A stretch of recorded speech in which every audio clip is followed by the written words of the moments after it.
Chapter 220, The Weary Yellow Ape, Part 4. Nethan dashed forward, but Shilyu of the Rain, unwilling to face the two generals and Admiral Magellan head-on, seized Rhodes's arm, and a blur of shadows vanished across the frozen expanse. They would not escape so easily. "Stay!" Qingji's command rang out. With a low whistle of concentration, he launched himself from the flank, eyes blazing. Nethan recognized Qingji's voice immediately. He remembered how cautious Qingji had been of him ever since their first clash in the Devil's Triangle, though his guard had always been trained more on Shilyu than on Nethan himself. In a blink, crystalline shards sprouted along Qingji's arms, icicles that glimmered in the air like deadly daggers. He flung them toward the fleeing pair, intent on encasing them in ice. Nethan didn't hesitate. He swept an open palm through the air, caught the largest icicle, and channeled his distortion power.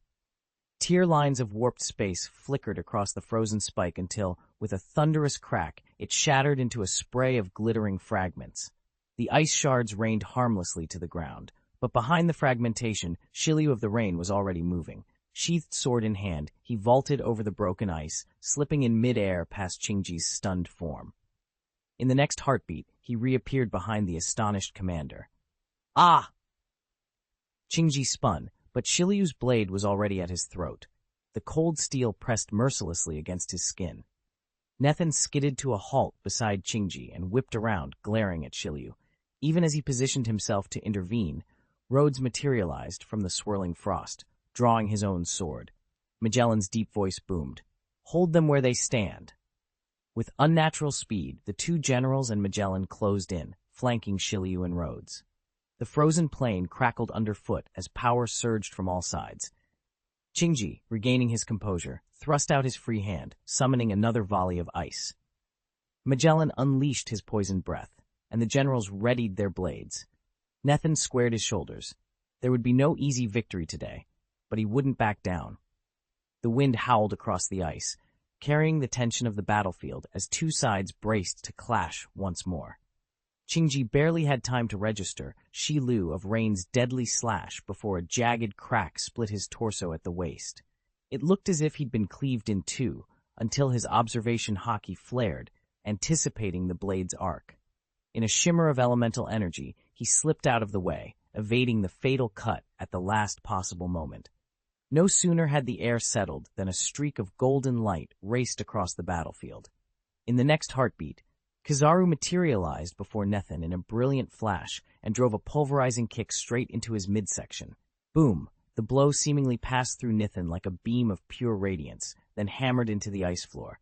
A searing laser burst from Kizaru's boot, shattering the frozen ground in a thunderous explosion that hurled frosty debris in every direction.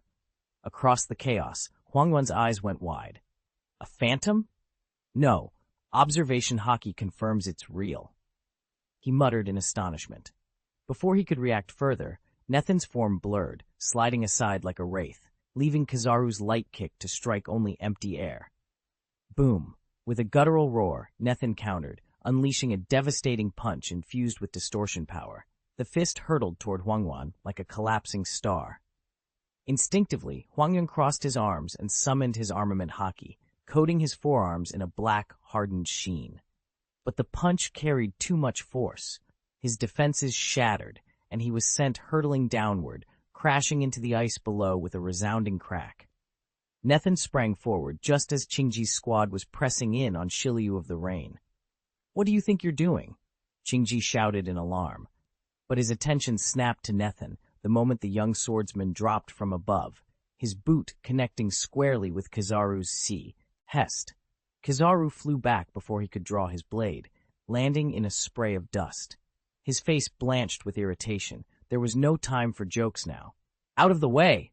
Nethan roared. He delivered a clenched fist blow that sent Qingji skidding backward. At the same instant, Shilyu of the Rain struck from the flank. Qingji stiffened an instant, summoning a jagged wall of ice to block the attack, but their combined force shattered the barrier and drove him down the slope, out of melee range. Barely had Nethan and Shilyu of the Rain cleared Qingji and Kizaru from the field when Magellan burst from the gates of the beleaguered city. Bandages crisscrossed his chest and abdomen, soaking through with fresh blood.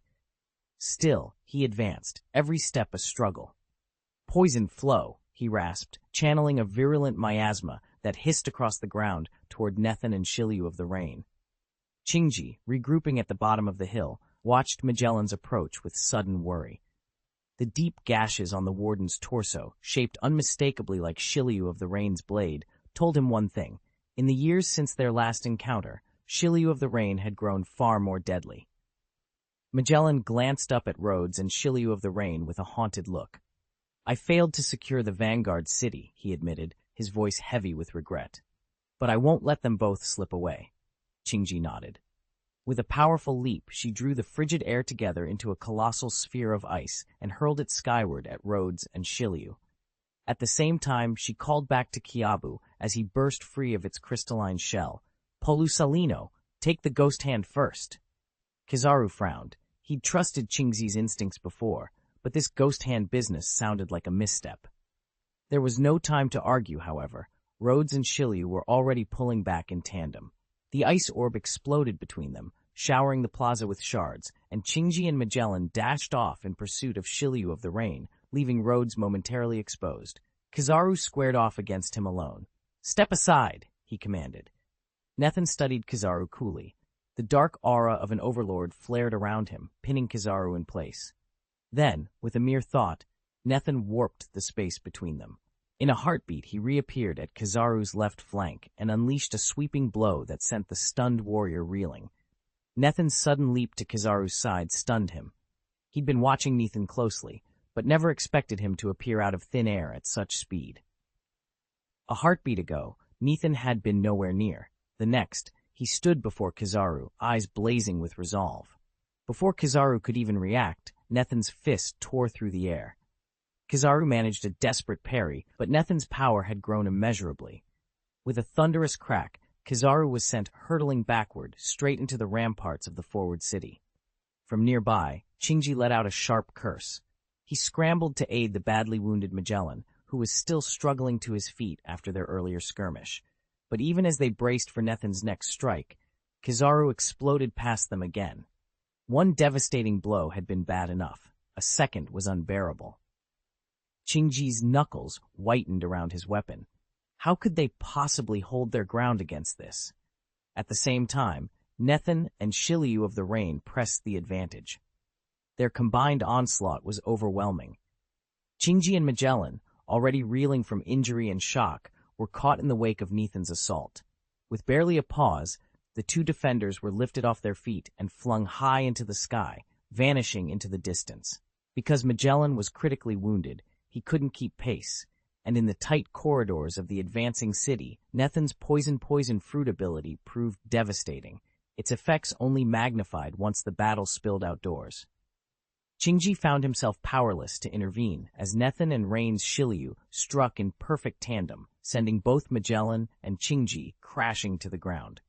In a heartbeat, the two warriors shot skyward, becoming not more than twin shadows against the distant horizon. A golden flash erupted from the city behind them, the signature light of Admiral Kizaru, shaped into the outline of a kiwi.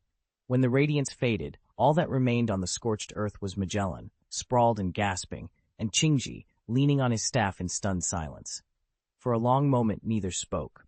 "What about the others? Did they get away?" Chinji finally barked, his voice as cold as steel. He turned to Kizaru, eyes blazing. "Why didn't you stop them? You had every chance." Kizaru's throat bobbed. He opened his mouth 3 times, searching for the words, but all he managed was a strained confession. "Their strength, it's changed.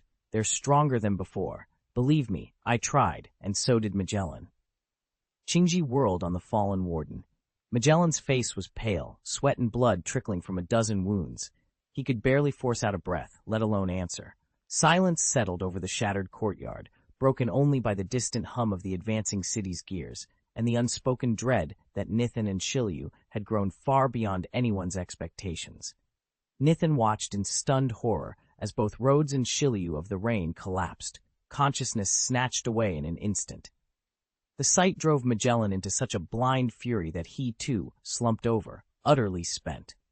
Captain Kizaru bent down to confirm Magellan's unconscious form. A twitch at the corner of his mouth betrayed a mix of relief and unease. Then his gaze lifted to Qingji, whose wide eyes and innocent expression seemed to deny any part in the chaos unfolding before them. Qingji let out a resigned sigh. She shrugged, refusing to quarrel with Kizaru's scrutiny, and called out briskly to the rushing naval officers. "Where's the medical team? Get over here! Now! We need to save them!" At Qingji's serious tone, Kizaru swallowed a breath he hadn't realized he'd been holding. He forced a bitter smile, masked his relief, and pressed on. "All right, but I need answers, right now. What the hell just happened?" Chapter 221, The Eternal Pointer, Part 5.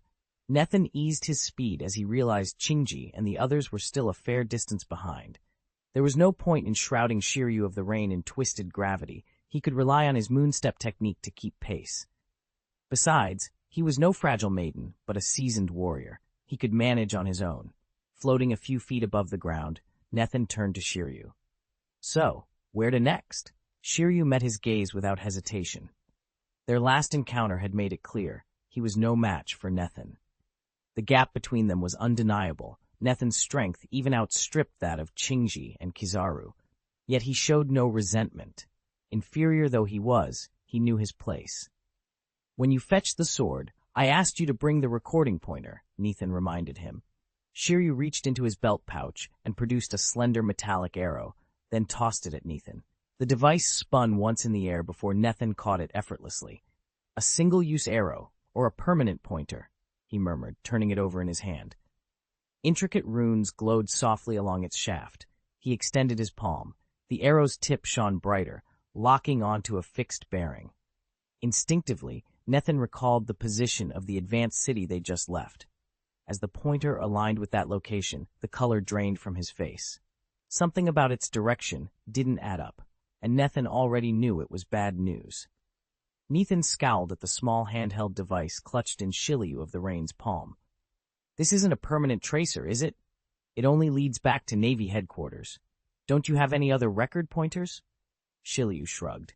"This is the only one I managed to grab. What's the matter? Can't we use it?" Nethan's mouth twitched. "We could, but with this pointer, we'd be guiding ourselves straight into the Admiralty's own front door." The color drained from Shiryu's face. He'd never dealt with navigation beacons or record pointers before. He didn't realize how serious the difference could be. "Then, should we go back and get a proper one?" he asked, voice unsteady. Nethan shook his head. "No. If we try to turn around now, we'll never escape their patrols.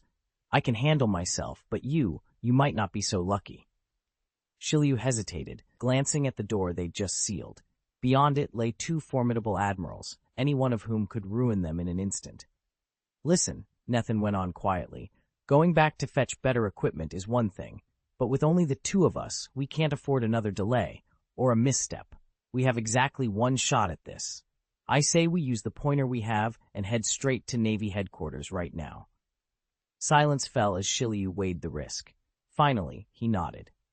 Nethan slipped the pointer into his jacket pocket and moved for the exit, determination stealing every step. There was no turning back. Nethan held the logging stylus in his hand, his breath steady. After a moment's thought, a cold light flickered in his eyes. Rain Shiryu frowned, his tone sharp. "Don't joke with me. You can't pretend you don't know where Navy headquarters is. What difference would it make if the two of us just walked in? We'd be walking straight into our deaths." Nethan's gaze stayed fixed on the digital map projected before them. "There's been a major incident at the forward city," he replied evenly. "Magellan is badly injured. Admiral Kizaru and most of the fleet command, along with Chief Justice Kinshi, are tied up there for at least another day and a half. They won't be back anytime soon." Rain scoffed. "You're underestimating the headquarters. Sengoku, Garp, Akainu, they're all stationed there. This isn't some abandoned outpost you can stroll into." Nethan shrugged, his expression almost casual. "We're not planning to level the place. We just need to slip in, seize a warship, and get out. While their top brass is distracted, security will be thin. That's all it takes." Rain stared at him, mouth half open. Nethan's confidence seemed absurd, but dangerously compelling. Nethan paused to think, then spoke with quiet resolve. "In our current state, we'll be utterly spent by the time we reach Navy headquarters. It's just too risky." Rhodes offered an easy smile. No problem. We're close to Qingxi's frozen expanse.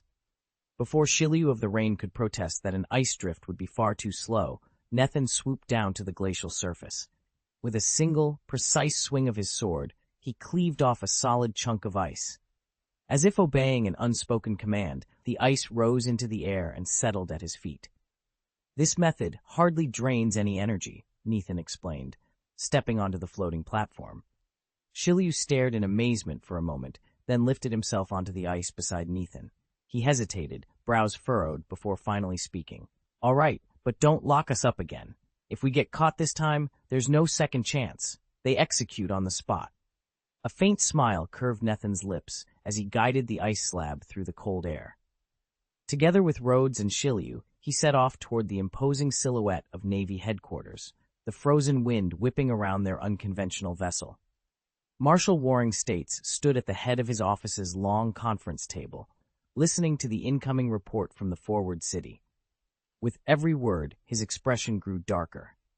After a tense moment, he cut the connection and set the receiver down. Without a word, he strode out into the United Front Office, where a half-dozen lieutenant generals, each draped in crisp naval uniforms, fell silent the moment he entered. In the far corner, Admiral Doberman leaned forward, eyes bright with anxious hope. The others exchanged worried glances, but said nothing. All attention was fixed on the marshal. Warring States planted both hands firmly on the table, surveying the room with steely calm. Then, after a heartbeat of silence, he raised his head and spoke in a measured voice. Rhodes, known as the Ghost Hand, and Shiliu of the Rain have escaped. Advanced City's Infinite Hell facility suffered catastrophic damage. Every guard and prisoner on the upper levels was slaughtered. Director Magellan has been critically wounded and is currently comatose. He's receiving emergency treatment now. His words hung heavy in the air. The assembled officers remained motionless, absorbing the full weight of the disaster. At last, Admiral Doberman, a wry edge to his usual composure, broke the silence. If they've broken out, our next move must be swift, he said. What orders do you give, Marshal? Warring States closed his eyes for a moment, gathering his thoughts. When he looked up again, resolve burned in his gaze. Mobilize all available fleets. Seal every exit from Advanced City. I want Rhodes and Shiliu found, dead or alive, by dawn. And prepare a recovery team for Director Magellan. We can't afford to lose him, too. A chorus of "Yes, sir" rose from the room. As the officers turned to carry out his commands, Marshal Warring States stared out the viewport, mind already racing through battle plans and worst-case scenarios. The hunt had begun, and failure was not an option. Chief of Staff. He leaned forward, resting his chin in his hands.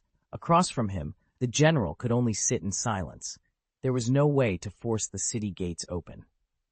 Worse still, word had just arrived that the 14th Rain Division intended to throw in its lot with Nethan. If that happened, what hope remained against the Ghost Hand pirates? The question hung in the air, heavy and unspoken.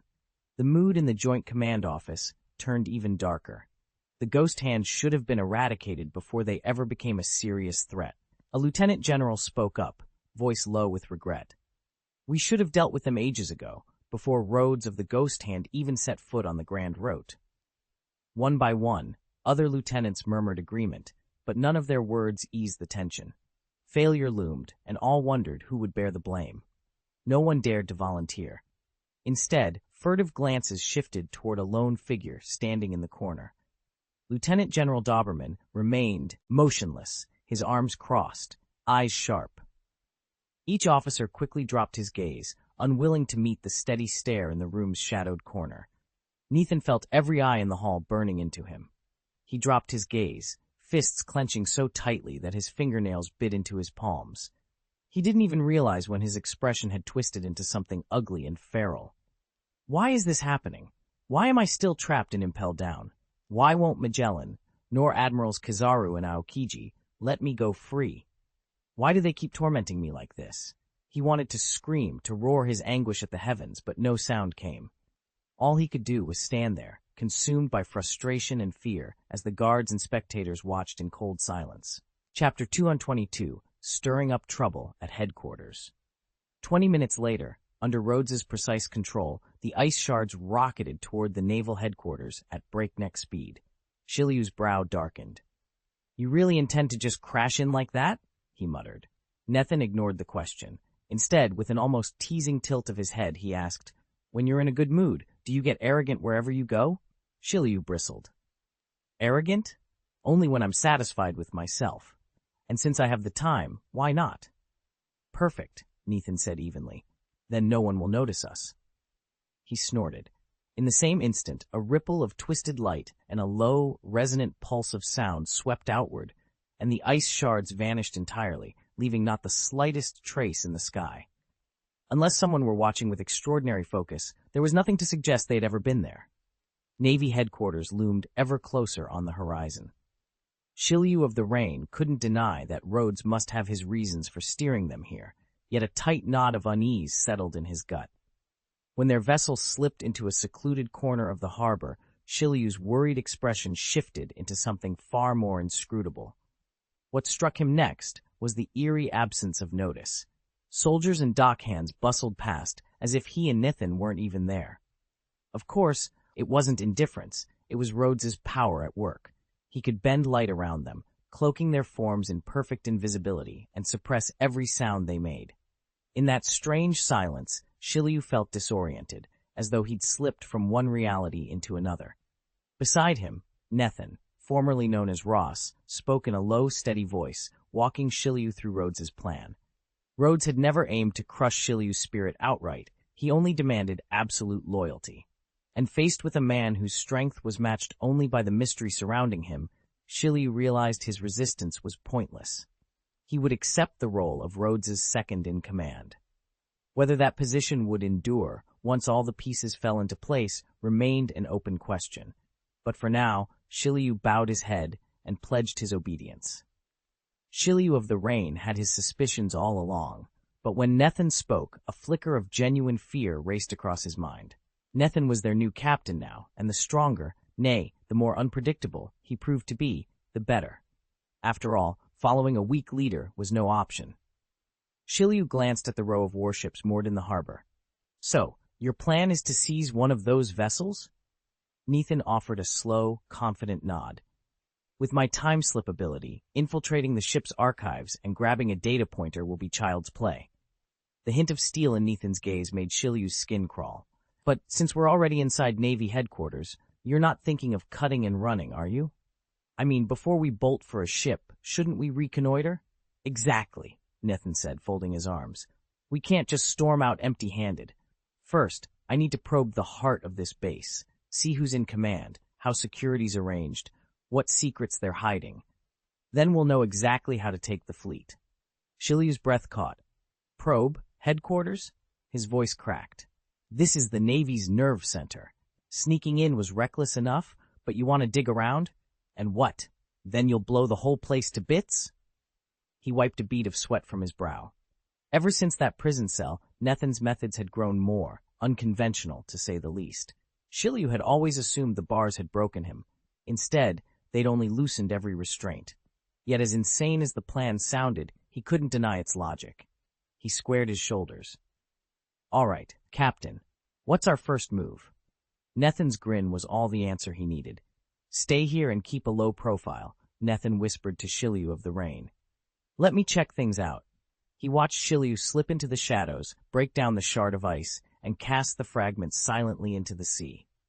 Then Nethan turned and strode toward the imposing G8s of Navy headquarters. From his hiding place, Shiryu wiped sweat from his brow, his eyes fixed on Nethan's retreating back. "You've really picked the wrong fight," he muttered. "This is Admiral Malin Faldo's domain. Welcome to the strongest fortress in the world." Indeed, the Navy's headquarters loomed larger than any stronghold Nethan had heard described. Two great piers curved out into the harbor like open arms, cradling warships whose freshly painted hulls gleamed beneath the sun. Beyond them, the spacious courtyard before the main gate buzzed with officers on patrol and captains rushing to briefings. Nethan paused just outside the gate, taking in the sheer scale of the place. He had seen illustrations and read accounts of this fortress, but nothing prepared him for the reality. The thick stone walls, the polished flagstones underfoot, the parade of uniforms, all spoke of discipline and power. Yet Nethin's plain dark coat and steady, unhurried gait let him blend in effortlessly. Not a single officer gave him a second glance. As long as he refrained from flaunting any devil fruit ability, he was just another passerby. With a final deep breath, he stepped forward, ready to face whatever lay beyond those gates. Nethin had no intention of storming the front gate, far too risky. Instead, he soared over the naval headquarters, high above the stone walls, and surveyed the sprawling complex below. From this vantage point, he could almost taste the future war raging across its courtyards. He allowed himself a slow, twisted grin. What did the Monkey King crave most when he'd burst free from the furnace of Vermilion? Havoc. And once he'd escaped Marineford, what was his next target? The Navy headquarters itself. Without a sound, Nethin drifted to a parapet and dropped to the shadowed walkway beneath. He slipped into a narrow corridor where a lone naval colonel paused by a security door. In one fluid motion, Nethin seized him from behind, snapped his neck, and watched the man crumple to the cold stone floor. He tugged the colonel's uniform over his own, activated the light-bending module hidden in his collar, and let the gentle distortion blur his face. A final adjustment to the brim of his cap concealed any hint of the man he had been moments before. He stepped inside the fortress. The hush was almost tangible, broken only by distant murmurs, fragments of anxious conversation about the recent escape from Marineford. "Sir, do we know where Vice Admiral Garp is?" one voice asked. "He hasn't reported in since." Nethin didn't wait for the answer. The center of command lay just beyond those walls, and he intended to make sure they never forgot his arrival. Nethin climbed the stairwell until he reached a higher level, where he came face to face with a sharply dressed Major General carrying a stack of documents. Nethin stepped forward, meeting the officer's gaze as if he'd been expecting him. The Major General paused mid-stride. After a moment's thought, he replied, "Lieutenant General Karp isn't here at Naval Headquarters." Nethin froze. The Major General, looking slightly flustered, offered a curt nod and hurried away without another word. He hadn't paid much attention to Nethin's strange expression. After all, slipping into Naval Headquarters without being challenged was practically unheard of. A slow, confident smile spread across Nethin's face. If Karp wasn't here, so much the better. He turned and pressed on, ascending another flight of stairs toward the Admiral's quarters. As he stepped onto the uppermost floor, the atmosphere shifted. This was the heart of the Navy, the Admiral's domain. High ceilings soared overhead, sunlight filtered through broad windows, and every hall and chamber gleamed with polished brass and pristine white stone. Here, the world's most powerful fleet was commanded, and Nethin was about to make his move. Nethin forced himself to abandon his habit of sizing people up with overconfidence. His knack for sensing others worked both ways, and if he probed too deeply, he'd only draw attention to himself. What he needed now was absolute stillness. He made his way to Admiral Akainu's quarters, knocked once, then slipped inside. The room was surprisingly vast, but Akainu himself was nowhere to be seen. Only one of the fleet's major generals sat at a low table strewn with scrolls and reports. At the sound of Nethin's entrance, the general looked up, straightening in his seat as surprise flickered across his features. Chapter 223, Angry Warring States, Part 2. Nethin stepped out of the briefing room without a word, closing the heavy door behind him. He stopped at the first guard post and asked the major general on duty, "Is Admiral Sakazaki back yet?" The major general shook his head. "Not yet, sir." Nethin's jaw tightened. He slipped past the sentries and made his way through the corridors, checking Kisaragi's quarters, and then Chinji's. Both rooms were empty. The two admirals were still deep in the city, locked in battle. Further down the hallway, he glanced into the antechambers once reserved for Akihiko, Kizaru, and Akainu, yet none of the three had returned. Even Navy King Karp remained unaccounted for. Left behind in the naval headquarters were only three formidable officers: Marshal Warring States, Deputy General Tao Tucha, Dolphin, and the retired General Blackwrist Zifa. Hardly enough to defend this stronghold if a full-scale assault came. A cold smile curled at Nethin's lips. His eyes glinted with ruthless purpose. Slipping into the shadows at the fortress's base, he paused to wipe away any signs of his passage. Then, with steady hands, he drew the black-leaf demon sword Murakami from his belt. He pressed its poisoned tip into the very bedrock of the fortress wall, a silent declaration that even the most impregnable fortress could bleed. Within the stone, the sword's dark magic pulsed, undermining the citadel's legendary resilience from beneath its foundations. Even Whitebeard's all-out strike had only shattered the fortress's upper and middle tiers. It hadn't brought the whole structure crashing down. Yet against Nethin's blade, steeped in the power of distortion, that once impregnable defense proved as brittle as tofu. Reinforced with seafloor stone at its core, the fortress still couldn't withstand him. Gripping the demon sword Murasame, Nethin concealed his energy, slid the blade into a visible seam where the masonry met the foundation, and carved through horizontally, as if guiding a chainsaw around an immense tree trunk. In moments, only a slender connection remained. He paused, studied Murasame's gleaming edge for a heartbeat, then turned and strode toward the port. Hidden in the shadows, Shiryu of the Rain had been quietly gathering his ki, maintaining a radius of influence barely 10 meters wide. But when Nethin approached, his heightened senses detected the lurking presence before Shiryu could make a move. Commander Shiryu Yuji froze when he saw Nethin emerge from the smoke, Murasame glinting in his hand. His pulse quickened as he stammered, What did you do?" Nethin lifted one corner of his mouth in a lazy grin. "Nothing major. I swiped the record pointer we came for, and, since I was here, I gave the naval fortress a little makeover. Should make quite the impression at Navy headquarters." Before Shiryu could protest, Nethin tightened his grip on Murasame and drew back his arm. In a heartbeat, the sword flashed toward the harbor. A massive warship at anchor shuddered under the blow, splintering from mast to hull. Wood cracked and twisted. Then, under the weight of Nethin's slash, the entire vessel tore apart in a thunderous explosion. Shiryu's mouth hung open. Around him, sailors froze in stunned disbelief as flames erupted along the docks. Radios hissed to life. "Navy headquarters, this is Harbor Command. We, just sighted the intruder. He wasn't supposed to blow up anything heavier than a guard tower." A horrified hush settled over the fleet, one of their own flagship warships, completely destroyed with a single stroke. And at the center of the chaos stood Nethin, calm and unruffled, Murasame dripping embers as he prepared to make his next move. Who had the nerve to blow up a warship inside Navy headquarters? "By the gods, get the medics here. Intruder alert, level 1. At the shout, every general and commander stationed in the harbor sprang into action, bellowing orders as they drew their blades. Major Generals Yushan and Laos and Lieutenant General Corlin leveled their swords at the deck of the massive warship, eyes blazing with vigilance. Rhodes, no longer hiding in the shadows, stepped onto the quay and strode toward the ship. Shiryu's cheek twitched in uncertainty, but after a heartbeat's hesitation, he followed. They both knew that, even though the headquarters' main fighting units were absent, what lay ahead was far from easy. Rhodes must have discerned that Commander Chingji Kiabu and the other elite contingents weren't here, but the Field Marshal of the warring states, plus several other fearsome officers, were almost certainly inside.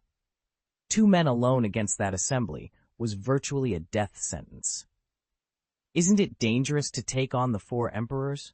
Nethin asked as he adjusted his grip. He flipped his sword until the blade rested horizontally in his palm, then drove it in a clean, diagonal arc toward the harbor's edge, his lips curling into a ruthless grin.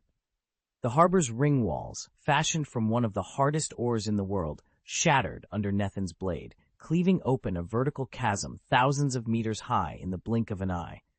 No sooner had the outer barrier fallen than he sprang forward, steel humming. Beside him, Shiryu of the Rain's sword danced in lethal arcs. Together they slashed through 2 massive warships as effortlessly as if they were scale models, their blows even gouging an abyssal rift in the seafloor below. On the docks, naval sentries froze, jaws agape. There, charging through the ruin, were Nethin, known far and wide as the Ghost Hand, and Shiryu of the Rain. Whispers rippled through the ranks. Weren't those the 2 fugitives who had just escaped the advanced city? How had they reached the Navy's own headquarters so swiftly and with such destructive intent? Before anyone could answer, Nethin and Shiryu pressed their assault. Each stroke of their blades reduced the fortress's ore walls to crumbling fragments. Each sweep leveled another warship, sending timbers and steel raining down. It was as if the two were locked in a silent contest of speed and ferocity, cutting through the harbor's defenses like they were nothing more than fragile tofu. Within moments, the once impregnable naval stronghold lay in ruins, its great war galleys shattered, its walls rent open, and its defenders reeling in stunned silence. And through the smoke and wreckage, Nethin and Shiryu advanced, unstoppable, merciless, and more determined than ever to achieve whatever goal had driven them here. Nethin's eyes narrowed as the lieutenant general's furious roar cut through the chaos. "Damn it! Stop them!" The officer thrust his sword forward from a distance, his blade crackling with Ken energy. Even so, the strike was weaker than Shiryu of the Rain's attacks, and utterly harmless to Nethin. Calmly, Nethin raised his left hand and pressed his palm into empty air. The lieutenant general's blade wavered, its energy coiling like a wounded snake. With a deliberate curl of his fingers, Nethin gripped the serpent-like slash, then squeezed. Boom! The energy imploded, collapsing into nothing. Not long ago, a foe of this rank would have posed a real threat to him. Now, apart from the legendary Kaputautu, none of headquarters officers could stand against Nethin. Behind him, Rhodes and Shiryu of the Rain finished leveling the harbor in less than 30 seconds. Before the two could advance further, a thunderous roar echoed from the naval fortress's command hall. "No one defies me." With that challenge still hanging in the air, the great doors burst open and Fleet Admiral Sengoku emerged. He hovered a full 10 feet off the ground, his entire body radiating a golden aura, the unmistakable sign of a devil fruit awakened to its ultimate form. A shudder rolled through the energy field around him, and then, as if summoned by the war drums of legend, Sengoku's massive frame shimmered and expanded.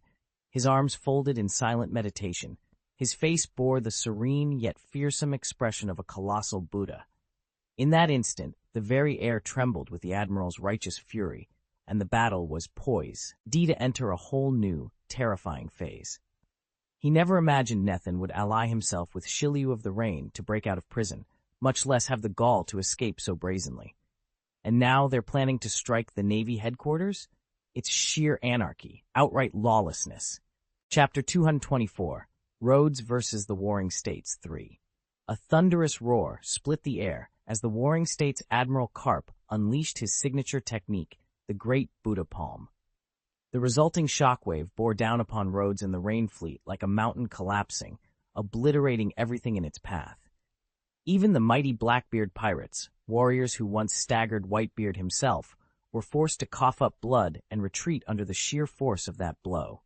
Beneath their feet, the very ground of the harbor cracked and buckled. Massive fissures spider-webbed across the shattered earth, hurling chunks of rubble into the air like exploding hail. Every structure trembled on the brink of collapse, and a choking cloud of dust rose to blot out the sky. But at Rhodes's eastern dock stood one man unbowed. Nethin's eyes burned with unrestrained fury and resolve. He had dreamed of a day when a single move, his move, would turn the tide. Facing an opponent of Karp's caliber, a rival to even the four emperors at their peak, only now did his warrior's spirit truly ignite. Nethin squared his shoulders and planted both feet firmly on the fractured ground. He raised his right palm and drew in a lungful of air, feeling the wind swirl around him. Then, with a fierce exhalation, he unleashed his counterstrike. His arm twisted in a spiraling arc, sending a shockwave of its own rippling forth. The two forces collided in midair with a deafening crack. Dust, debris, and raw willpower exploded outward in a blinding flash. For a heartbeat, the world seemed to hang in silence, suspended between ruin and victory. And in that moment, Nethin knew.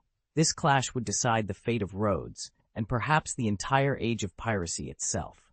If the Warring States technique sent an arc of force hurtling forward and Whitebeard's quake fruit ripped space apart, then Nethin's twisting power did something altogether stranger.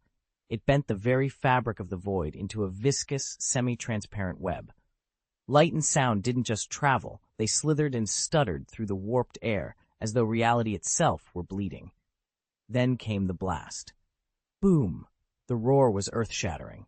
Between the two opponents, the ancient ruins at the heart of the island simply disintegrated.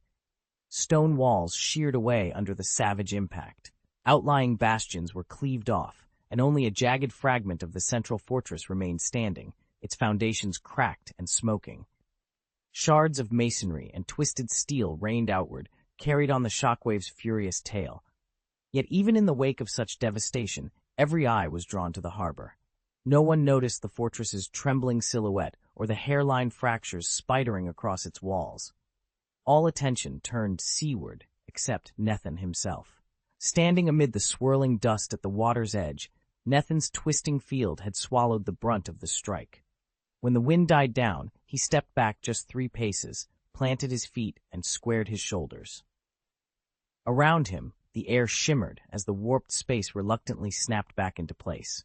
His chest rose and fell beneath his jacket, but the fierce glint in his eyes told anyone watching, this battle was far from over. The warring states marshal staggered back 2 paces, his eyes wide as he tried to absorb the force of Nethan's strike.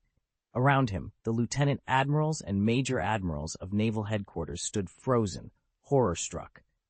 Many had served under legendary generals and believed they'd seen it all, but this display of power dwarfed every rumor they'd ever heard. Even Kizaru, the admirals whispered, couldn't match it. Nethan pressed forward, every step measured, as if striding into headquarters for a routine inspection rather than after a devastating attack. The marshal's jaw clenched, blood trickling from a split lip, proof that his own counterblow had done little to slow this intruder. He'd relied on the sheer might that once outclassed Kizaru, but against 2 generals, victory was anything but guaranteed. Unbelievable, muttered one admiral, ice trembling. He's stronger than Kizaru. As Nethan surveyed the wreckage, crumpled docks, shattered sluice gates, rage flared in the marshal's chest. Had Kizaru really been so careless, as Qingji warned in her report? Had lax security opened the door for this crisis? His fury spurring him to action, the marshal gripped his weapon. No longer would he stand idly by and let Nethan desecrate their stronghold. The time for hesitation was over. It was his turn to strike back. The harbor of the Navy headquarters lay in ruins, so completely shattered that the admiral himself could not escape the blame. Across the broken piers and overturned launch boats stood Marshal Sengoku, and at last he came face to face with the man responsible. Nethan, far leaner than any portrait could have conveyed, remained perfectly composed amid the wreckage. He drew his hands slowly back into his sleeves, as though observing a sunrise rather than the aftermath of an assault. Sengoku swallowed his fury and spoke in a low, rigid tone. I don't know how you made your escape from Iron City, but this is Navy territory. Don't presume you can swagger through here unchallenged, boy. He paused, then flicked a look over Nethan's shoulder at Shiryu of the Rain, who stood just behind him.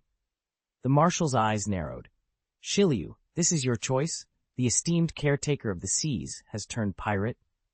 Shiryu of the Rain, ever composed, gripped the hilt of Gish, the famed 2nd-generation demon sword, and lifted a cigar to his lips. He exhaled a thin plume of smoke, then met Sengoku's glare without a flicker of doubt. I spent years locked away on the 6th floor of Advanced City, never seeing daylight, he said quietly. That life didn't suit me. I've chosen to stand with him now. I trust you'll respect my decision. Behind them, the broken harbor cliffs caught the fading light as silence fell, the calm before the storm that neither man could yet see coming. Admiral Sengoku's eyes blazed with fury at their defiance. He ground his teeth, fixed Nethan and Shiryu of the Rain in his glare, and without warning, sprang into the air. He came down in a single, devastating palm strike. Very well, he roared. As Admiral, I condemn you both to execution, right here, right now. The blow wasn't substantially stronger than his last, but the angle made it all the more crushing, driving straight down like a celestial hammer. Nethan's heart thundered at the raw power in that strike, yet he refused to back down. Go ahead and try, he snarled, planting his feet. He drew the demon sword Murasame, feeling its dark hunger awaken under his touch. Energy roiled around the blade, warping the air in restless spirals. In a blink, Nethan wove that distortion into a razor-sharp thrust. The 2 attacks collided with earth-shaking force. Sengoku's golden Buddha palm met Murasame's nightmarish edge in a blinding explosion of impact and warp. Sparks of energy snapped and sizzled, tearing at the very fabric of reality around them. Still, neither combatant yielded. Sengoku's palm could not deny the blade its path, and Nethin's twisting power could not quell the Admiral's overwhelming strength.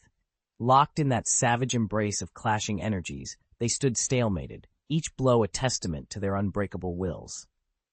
Ding! A sharp, metallic chime rang out as the dark golden palm of the Warring States era slammed against the tip of Nethin's sword.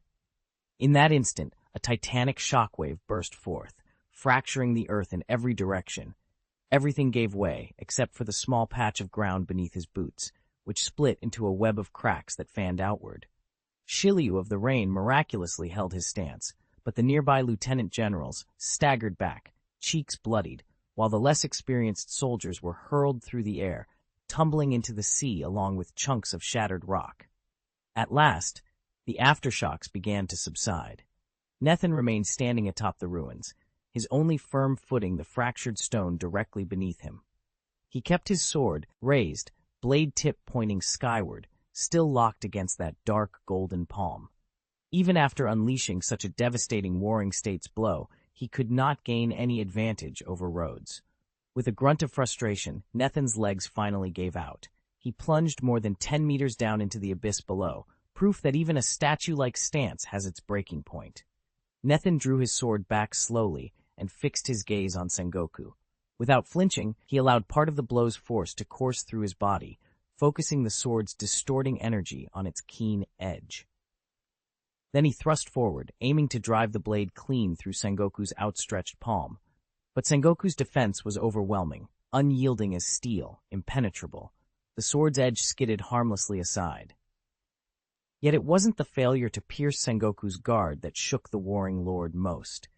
It was the astonishing sight of Nethin himself. Not a scratch, no sign of pain. By channeling the attack's full power through his sword and deliberately exposing part of his body to the backlash, Nethin should have been grievously wounded. Instead, he stood perfectly unharmed. In that moment, it became undeniable. Nethin's physique transcended human limits. Only a truly inhuman constitution could absorb such force and emerge unscathed. Sengoku's surprise turned to awe, realizing he faced an adversary with power far beyond any natural measure. Chapter 225, Ferocious Battle, Part 4. Everything was blocked. Shiryu the Rain's hand tightened on his sword hilt. He had been ready to intervene the moment Nethin faltered. Together they would take on the warrior known as Warring States. After all, both of them were stranded with no way out, and if Nethin fell, Shiryu alone would stand no chance of escape. Sengoku's expression darkened. Warring States' first strike had been a raw display of power. The second was a probing blow, testing Nethin's physique and armor, and finding no weakness. Facing an opponent of Nethin's caliber without a chink in his defenses was almost hopeless. Once you did uncover a flaw, however, victory suddenly seemed within reach. Whoosh! In the next breath, Warring States surged forward again.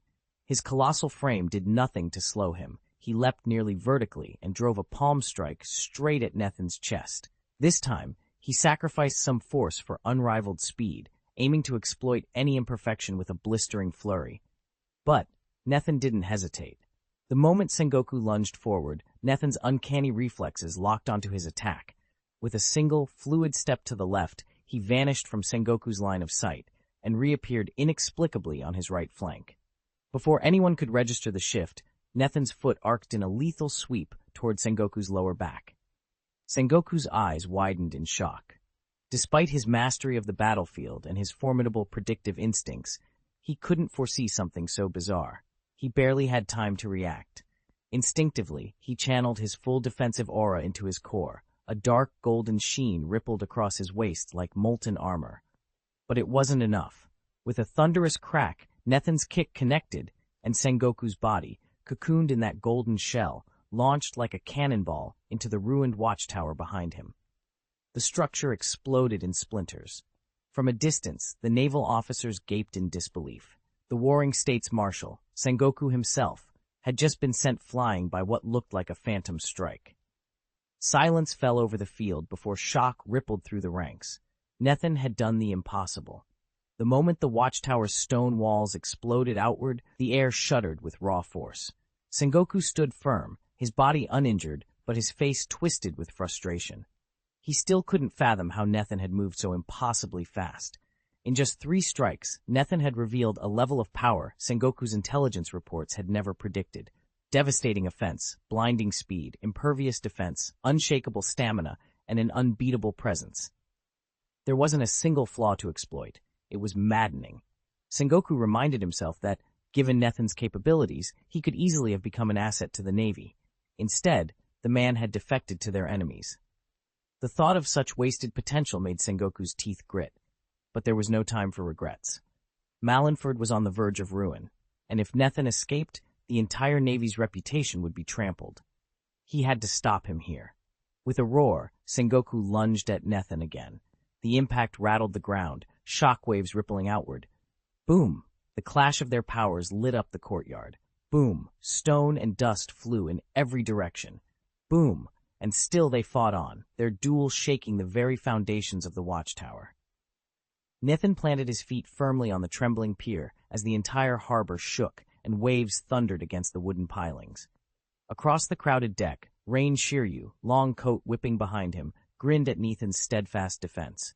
With a swift motion, Shiryu raised his saber and swept it toward the nearby lieutenant general in a deadly arc. Before the blade could strike, a low, icy voice cut through the roar of the sea. Taoru sprang forward, Jinpira flashing in her hand, and met Shiryu's attack head-on. Their swords collided in a burst of sparks as Shiryu's lethal sword chi bore down on her. "Taoru," Shiryu murmured, smoke curling from his cigar. "It's been years. You've improved. Your skill is remarkable." Taoru squared her shoulders, heart pounding. "You've joined forces with pirates and set your sights on naval headquarters?" Her voice was calm, but edged with disbelief. She'd sparred with Shiryu countless times, yet never imagined he would turn against them. Shiryu chuckled, eyes glittering with contempt. "Yes. Now it's up to you. Your swordsmanship will decide whether you can stop me." With a roar, he unleashed a crimson aura along his blade and charged.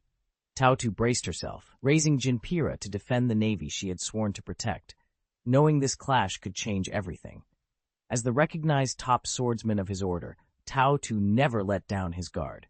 The moment the first blade was drawn, he slipped instantly into combat form, cold, precise, and unyielding. Sparks flew as steel met steel in rapid succession, the echoes of each clash ringing out across the harbor. 2 figures danced amid the flashing swordlights, every strike and parry executed with lethal intent. Nearby, Sengoku stood his ground against another adversary, his favored katana slicing through the gloom with ruthless efficiency. The air between them crackled with tension as they traded blows so fast that onlookers could scarcely follow the blur of movement. At that moment, T-Dolphin finally arrived. He skidded to a halt at the edge of the ruined dock, surveying the carnage with wide eyes. Splintered timbers, overturned barrels of tea leaves, and dark crimson stains spoke of the fierce battle that had already raged. He rubbed his aching forehead. First he looked at Taoru, still locked in deadly combat, and muttered to himself, "Better not jump in. I don't need her yelling at me later." His gaze then shifted to the duel between Sengoku and the young man named Nethan. A flicker of panic passed over T-Dolphin's face. He recalled their last encounter only a few months ago, when Nethan had been nowhere near this level of skill. Back then, the thought of matching swords with a Warring States-era warrior was laughable. Nethan didn't even come close. Yet here he was now, blade in hand, standing toe-to-toe with Sengoku without the faintest hint of intimidation.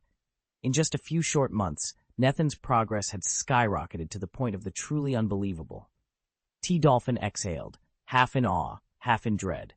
The harbor's shadows deepened around the fierce contestants, and the night awaited the duel's final, decisive strike.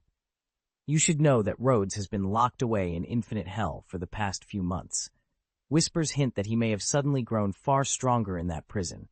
Or worse, that Advanced City's authorities deliberately cast him there to hide just how powerful he's become. Whatever the truth, Cha-Dolphin couldn't shake a growing dread. His face ashen, he charged at Nethan, aligning himself with the Warring States operatives to crush this unknown upstart. Everyone in the Navy knew of Shiryu of the Rain. That name carried weight, but Nethan was a blank slate. Now, he dared to show himself at headquarters. If they let him walk away today, what would stop him from one day striking at the Holy Land Mary Joa? With a crack of displaced air, Cha Dolphin swept in from Nethan's flank. Nethan's eyes flared. He warped the space around his fist and thrust forward, aiming to send his attacker flying. But Cha Dolphin wasn't an ordinary fighter. He'd honed his foresight to a razor's edge and spotted Nethan's attack twisting through the void. With a grimace, he pivoted aside at the last moment, evading the blow by mere inches. Sengoku's eyes narrowed as he faced Nethan across the open deck. His attacks? They ignore distance entirely, he muttered. I've noticed, Nethan replied, voice calm but echoing strangely, as if ricocheting off unseen walls. The veteran Marine Admiral clenched his teeth. In all his years at sea, he had never encountered a devil fruit power quite like this. If he couldn't begin to understand Nethan's ability now, he wasn't worthy of his rank. With that thought burning in his mind, he summoned every ounce of haki he possessed, both armament and observation, pushing them to their absolute limits. The air around him crackled and shimmered as he reached out for a glimpse of Nethan's next move. It was like confronting the legendary Yellow Monkey, the man the world hailed as fastest of all. No one had ever figured out how to counter his light-speed strikes. And now Sengoku found himself facing a challenge just as baffling. He would need every skill, every instinct he had honed over decades, if he hoped to survive this battle. Chapter 226, The Fifth Emperor, Part 5. Whoosh! Sengoku lunged at Nethan, palm extended in a devastating strike. Nethan slipped aside, pivoted behind Sengoku, vaulted into the air, and brought his heel down on Sengoku's back. Before Sengoku could recover, another assailant, T-Dolphin, whipped in from behind. Nethan spun, caught T-Dolphin's attack with the back of his hand, and sent him crashing away in a spray of debris. Then a tremor shuddered up from the ground, slamming into Nethan and hurling him backward. Going toe-to-toe with Sengoku alone might have been a close fight, but T-Dolphin's interference, combined with his uncanny ability to anticipate moves, made the outcome uncertain. The admiral in him bristled against fighting on unequal terms, and he felt his interest in prolonging the skirmish drain away. Hovering in midair, Nethan wiped a trickle of blood from the corner of his mouth. His voice was soft, almost courteous, as he addressed the hidden enemy. Stop this pointless resistance, Ghost Hand Rhodes. You may have shattered Navy headquarters once, but you will not slip away again. Defend the Navy's honor with your life. Sengoku met Nethan's gaze with unwavering resolve. He knew full well that in a straight-up fight he couldn't match the younger man's raw power, and even with an expert at his side, pinning Nethan here was no trivial feat. Yet Sengoku was confident they had the situation under control. That confidence shattered when Nethan's face grew eerily calm and he murmured, "You think destroying it like that is enough?" Sengoku hesitated, trying to parse the meaning. Beside him, T-Dolphin, the small, canary-yellow creature that served as Sengoku's companion, froze, mouth agape, fins trembling in terror. Before anyone could react, Nethan blurred sideways through warped space and reappeared at the base of the naval fortress. With a feral shout, he slammed his fist into the thick stone wall. The impact sent a shower of debris rattling across the courtyard. Sengoku lunged desperately, but it was too late. Nethan's spatial distortion granted him the speed to strike again before Sengoku could close the gap. A stunned hush fell over the assembled admirals and colonels inside the headquarters. All watched, mouths agape, as Nethan's fist rose once more, poised to level another section of their impregnable stronghold. "He's tearing down our naval fort," one officer finally blurted, panic rippling through the ranks. This colossal naval fortress looming over Malinford was forged from one of the rarest, toughest ores on the planet, blended with stones harvested from the seafloor and assembled in a one-of-a-kind design. Its walls were said to be impervious to any ordinary assault. Yet, under the silent watch of thousands, Nethan drew back his arm and let his fist drop like a hammer strike against the fortress's hull. Boom! In that instant, the assembled commanders, majors, lieutenant generals, even the warring states' field marshal, grew pale. Their jaws dropped. Nethan's blow did not shatter the thick armor plating, but instead sent out concentric shock waves, like ripples across a still pond, coiling outward from the point of impact. Those ripples converged on the fortress's central emblem, the twin seagulls that signified the Navy's might, and watched the insignia twist and crack as though caught in a vortex. But even that display of power was not what truly horrified everyone present. What stunned everyone and felt almost unbearably cruel was that the naval fortress they'd trusted to be unbreakable shattered at its base under Rhodes's single devastating punch. With a roar of cracking stone, it began to topple toward the naval headquarters, and the town behind it was caught in the collapse. "Quick! The town's behind it! Don't let it fall!" T-Dolphin shouted, his voice trembling. He'd seen this disaster coming and tore off toward the crumbling fortress, every step a race against time. Marshal Sengoku snapped awake as though roused from a nightmare. His face went ashen, and without a glance at Nethan, Stan, Ding frozen in shock, he sprinted after T-Dolphin. Beyond those walls lay the homes of every naval family, including Sengoku's own relatives. If the fortress went down, lives would be lost. "Stop it," Sengoku yelled, diving beneath the tumbling stones. With arms outstretched, he braced himself against the collapsing structure, straining with all his might to hold up the fortress and shield the town below from total ruin. The fortress was unbearably heavy, far beyond what ordinary soldiers could hold aloft. Even if the Warring States unit could smash through its walls, someone still had to bear the weight and keep it from crashing down. "Quick! Over here!" called the T-Dolphin, grabbing onto a fractured section of the battlement and waving frantically at the lieutenant generals who stood frozen in disbelief. Regular troops stood no chance against that burden, and even the major generals could barely make a dent. Only the lieutenants, working together, might just prop up the collapsing structure. The fortress was so vast that, aside from the Warring States unit in its giant Buddha formation, no one else could find solid footing. They had to dig in with every ounce of strength they had. At that moment, Taudu, locked in fierce combat with Shiryu of the Rain faction, felt his world tilt. His face went pale when he saw the fortress begin to give way. Stunned, he broke off the fight and dashed toward the crumbling walls. Chaos swept through the entire headquarters as everyone scrambled to keep the fortress from toppling. The air rang with desperate screams, as though the entire base had erupted in flames. Marines and officers frantically scrambled to douse the inferno, but water and fire hoses proved no match for the blaze. In the middle of the chaos, Admiral Yujishi stood frozen, staring at the smoking ruins of the collapsed naval headquarters. He only returned to himself when a tall figure approached, and Nethan, sword in hand, sheathed the second-generation Spectre as if stowing a mere trinket. Indeed, choosing to partner with him had been the wisest move of all. Behind them, Commander Sengoku and his officers finally heaved the shattered remains of the command block aside. But before they could react, Nethan and Shiryu of the Rain twisted gravity itself around their bodies, lifting a warship from the devastated harbor like a discarded toy. The vessel shot upward on a spiraling column of warped air, vanishing above the storm-swept skyline. No, this can't be happening. Sengoku's fingers dug into the broken support beam, pinning his arms. He had noticed the fracture in the foundation long before the headquarters gave way, but both limbs were trapped, and there was simply nothing he could do to stop Nethan. Though rage thundered within him, and he cursed Nethan's name 10,000 times over, all he could do was watch helplessly as the two traitors slipped beyond his reach. 16 years into the Great Pirate Age, Nethan, known across the seas as the Ghost Hand, had forged an alliance with Shiryu of the Rain, and at the moment of triumph, it was his own partner who betrayed him. Nethan's latest exploit has already gone down in history. He grievously wounded Magellan, the governor of the advanced city, and slipped past every security cordon to make a clean getaway. In doing so, he shattered the previous escape record and came within a hair's breadth of obliterating the entire facility.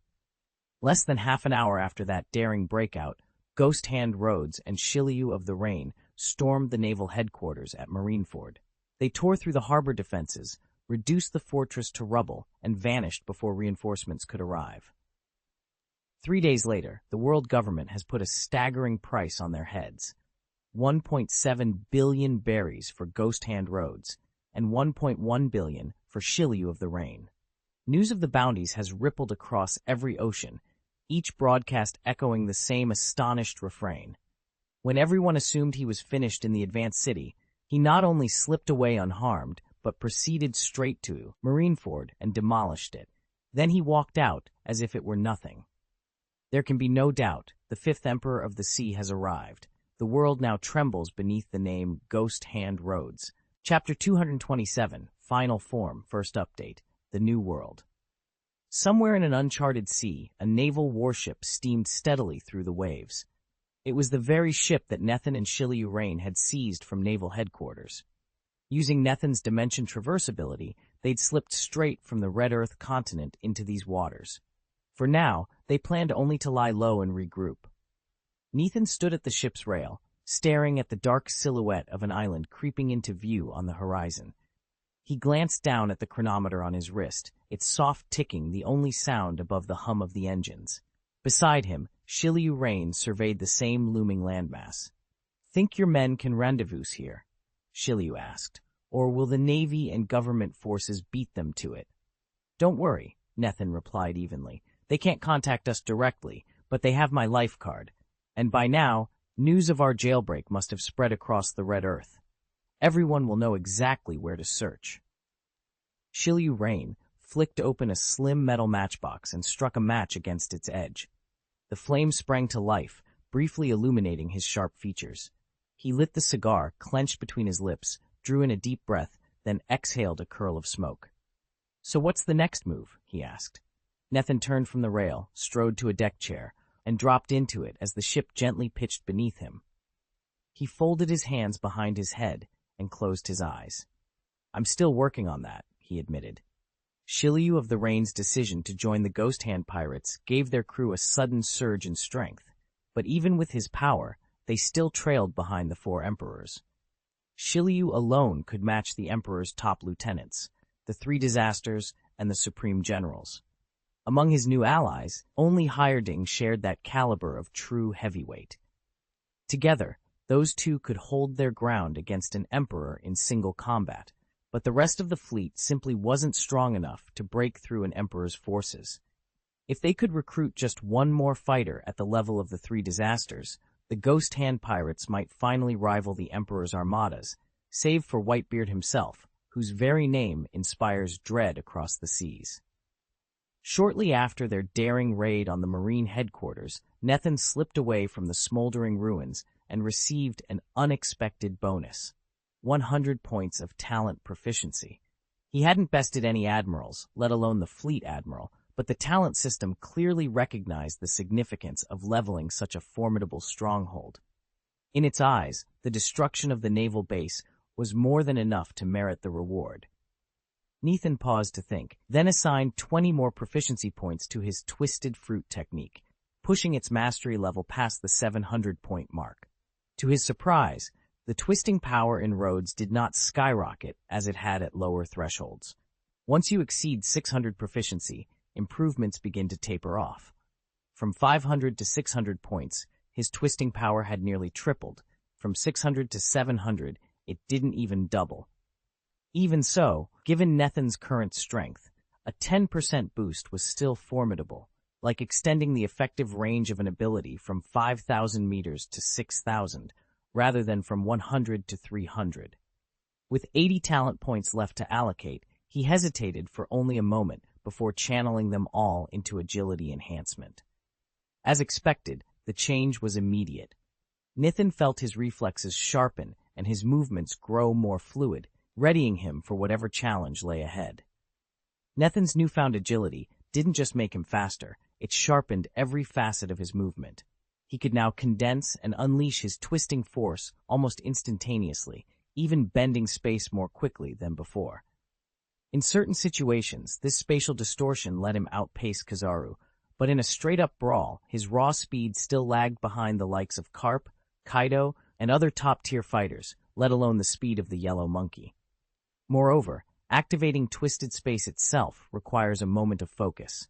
During the skirmish with Kizaru and Sengoku, his opponents never quite exploited that delay, but given enough time in a drawn-out duel, they certainly would.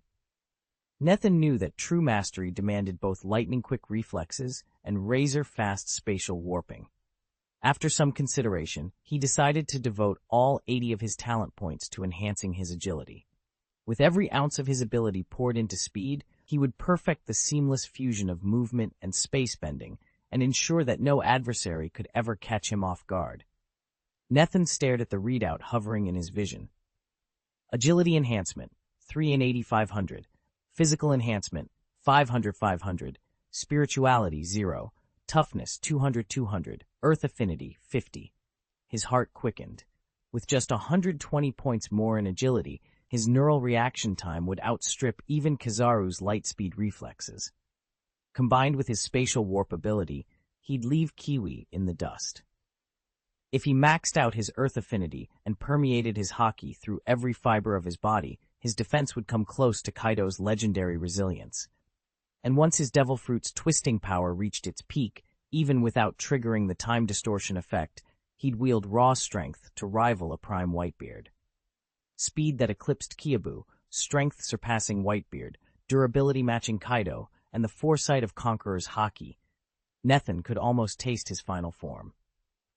On the deck's outer rail, Shiryu of the Rain gazed across the endless sapphire waves. A moment later, a newsbird swooped down, dropping a sealed scroll at her feet before fluttering away. Shiryu bent, picked up the message, and handed it to Nethan. His eyes narrowed as he broke the wax seal, ready for whatever new order awaited. Nethan leaned back on the balcony rail, just as the newsbird swept into view. With a cigar between his teeth, he cracked a grin at the metallic chirping creature. He drew a silver coin from his pocket and clicked it into the clasp at the base of the bird's neck. The bird gave a polite nod, ruffled its iridescent feathers, then launched itself skyward and disappeared into the horizon. For a moment, Nethan felt a twinge of pity. He'd almost wanted to mourn the little bird, but he banished the thought as he stowed away his talent interface. He glanced at his companion, Shiryu of the Rain. Shiryu showed no interest in sparing animals. His only mercies were reserved for humans. Shiryu unfurled the newspaper and ran his eyes over the headlines. "I grabbed an extra stack from the cruiser's mess hall," he said, his voice quiet but triumphant. No surprise here. The fall of the Naval Headquarters Fortress is plastered across every front page. They can't cover this up. Nethan's grin grew broader. The destruction of the Naval Headquarters. A victory far more spectacular than any raid into the Four Emperors' territory. This one headline was enough to send shockwaves through the entire world. Although Rhodes had single-handedly destroyed the fortress and deserved all the credit, the newspaper's report barely mentioned him, yet that small notice alone had already driven his bounty up to 1.1 billion bezels. Overnight, the City Guardian, once overshadowed by Magellan's Second Fleet and barely known beyond the walls, had become a name whispered across the world. So it was no surprise to see his reward listed at 1.7 billion Baileys. Nethan glanced at the paper in Magellan's hand and allowed himself a faint, satisfied smile. Chapter 228, Government Actions, Part 2. Shiryu of the Rain kept his eyes trained on the sketch before him. When he saw the makeshift portrait of the so-called Fifth Emperor, a slow grin spread across his face. "The world's been turned on its head," he observed. "Just keep building your strength for a little longer, and you'll take that Fifth Emperor crown without contest." Nethan shrugged at Shiryu's confidence, meeting his companion's gaze steadily. "I already killed one of Kaido's lieutenants," he said. "It won't be long before Kaido himself comes knocking." Shiryu fell silent. After surviving the Navy headquarters' recent frenzy, he'd grown accustomed to Nethan's unpredictable recklessness. And with the naval fortress now in ruins, even Kaido's fearsome reputation seemed less intimidating. A top-ranked swordsman in his own right, Shiryu had chosen to follow Nethan, but his ambitions didn't stop at becoming one of the Four Emperors. His eyes were set higher, on the king himself. Only by toppling all four emperors could they truly claim the pinnacle of this vast new world. Nethan flipped the newspaper aside, its headlines already committed to memory. He rose to his feet and stared at the island growing larger on the horizon. Without a word, he flexed his toes, and the deck beneath him splintered in an instant. Planks cracked, metal girders buckled, and the warship collapsed around him until nothing remained but drifting wreckage. Calmly, Nethan lifted an arm. A rippling wave of force fanned out, sending the fractured timbers and twisted beams skittering across the sea. In moments the water ran clear, and he and Shilyu of the Rain stood at the water's edge, the ruined vessel long since pushed far astern. The island before them was immense.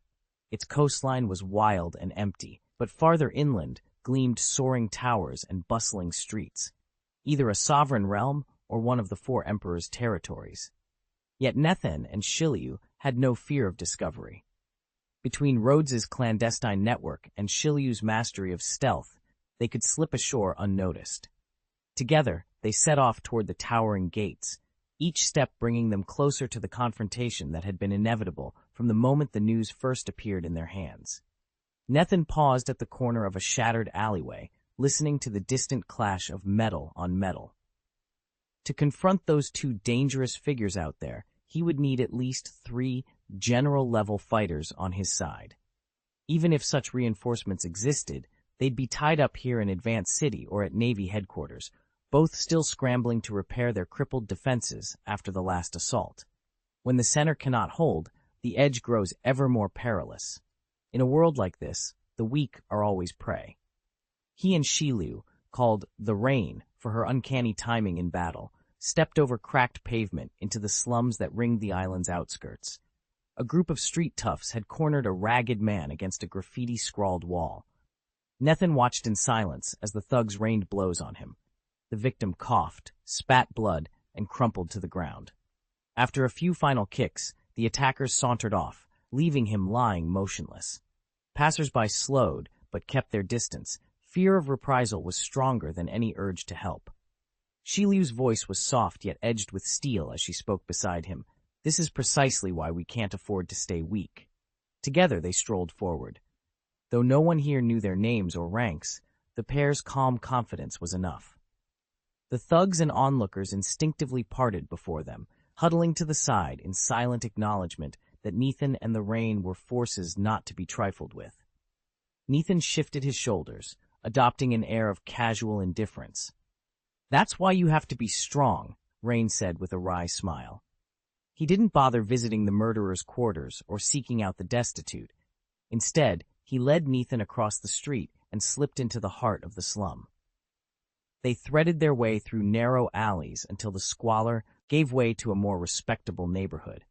"I'll need some money and a change of clothes," Nethen murmured. Since his escape from Infinite Hell Prison, he'd scavenged a few ill-fitting garments. They'd done the job, but he still looked plain enough to disappear into a crowd, more like a tag-along than the fearsome outlaw he really was. Rain didn't care what Nethen wore.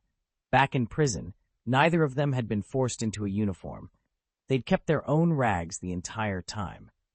Emerging from those gates in the same tatters only underscored their defiance, and now, beyond the walls, they moved as they pleased. Rain gave a curt nod toward a small tavern at the end of the block. "Let's start there." Nethen fell in step behind him, eyes scanning the street. He was looking for someone who looked desperate, or just foolish enough to let their guard down. When the mark appeared, Nethen approached with a calm, measured stride. A few choice words, a swift demonstration of force, and the man's purse shifted into his coat pocket. Tuition fees well earned. Moments later, with coins jangling in his hand, Nethen winked at Rain. The evening was just beginning. Nethen slipped back into the restaurant, his plain traveling clothes exchanged for a finely tailored shirt and a dark trench coat. At his waist, the demon blade Mursame was bound in black cloth and tucked discreetly beneath the coat's hem. Though the sword had felt awkward in his grip at first, several days of training had made its weight and balance almost natural, and it certainly looked more formidable now. Rain Shilyu, seated across from him, carved off a thick, bloody slice of steak and slid it into his mouth. Nethen signaled to the waiter and ordered his own steak, medium rare. "I need to lay low for a while," he said as he leaned back. "I didn't expect to find the world-famous Happy Street on this island. Thought I'd have a look around. With Robin gone and no reliable crew here, I've got to handle all the intelligence gathering myself." Rain Shilyu sniffed dismissively. "Happy Street? What's the point? It's nothing but pampered women and empty pleasures. You'd be better off finding an arena, or somewhere you can actually test your skills." Nethen raised an eyebrow at him. "You'd risk bloodying that pretty face of yours in an arena?" Shilyu cracked a grin around another bite of steak. only if the stakes and the spectators are worth it. Nathan studied him a moment longer before nodding. All right, we'll start there. Shilu tilted her head, concern flickering in her eyes. What's wrong? Did I say something off? Nathan shook his head, offering a small smile. No, nothing's wrong. Let's split up here. They stood at the threshold of Happy Street, the world's most infamous entertainment district. Neon lights bathed the boulevard in a dizzying glow. Casinos, bars, and parlors spilled music and laughter onto the pavement. Nobles in tailored finery strolled past, arm in arm with courtesans in silken gowns, each attempting to outshine the last. According to the rumors, the true power behind Happy Street was a CP0 operative codenamed Stressy, the so-called queen of this pleasure quarter. But Stressy ranked only as an ordinary agent. There was no bounty on her head, and no one could guess how deeply interested Nethan might be in her affairs. In truth, he'd come for pure enjoyment, and for a chance encounter with Admiral Fujitora. If he could persuade Fujitora to join his cause, the looming confrontation with the four Emperor pirates would grow far less daunting. Nethan waved goodbye to Shilu and vanished into the crowd. Across the street, a sleek, upscale building crowned with neon arches pulsed with life. At its highest window stood a lone figure, Meowman, cradling a tiny surveillance bug in one hand. Through the device's feed, he spoke quietly into his comlink. Ghost hands, Nethan and Shilu of the Rain have entered Happy Street. Shall we make our move? Below, the lights danced on, and the game of shadows had only just begun.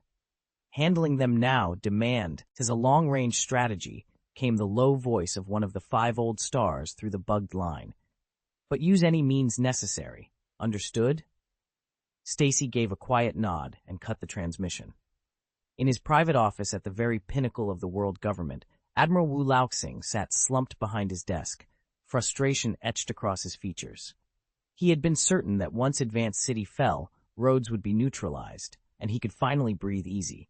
Instead, in less than 6 months, the Navy's own fortress headquarters lay in ruins. Nethan wasn't yet a match for the 4 emperors, but between his raw combat prowess and his growing reputation on the high seas, few dared to dispute his title as the unofficial 5th emperor.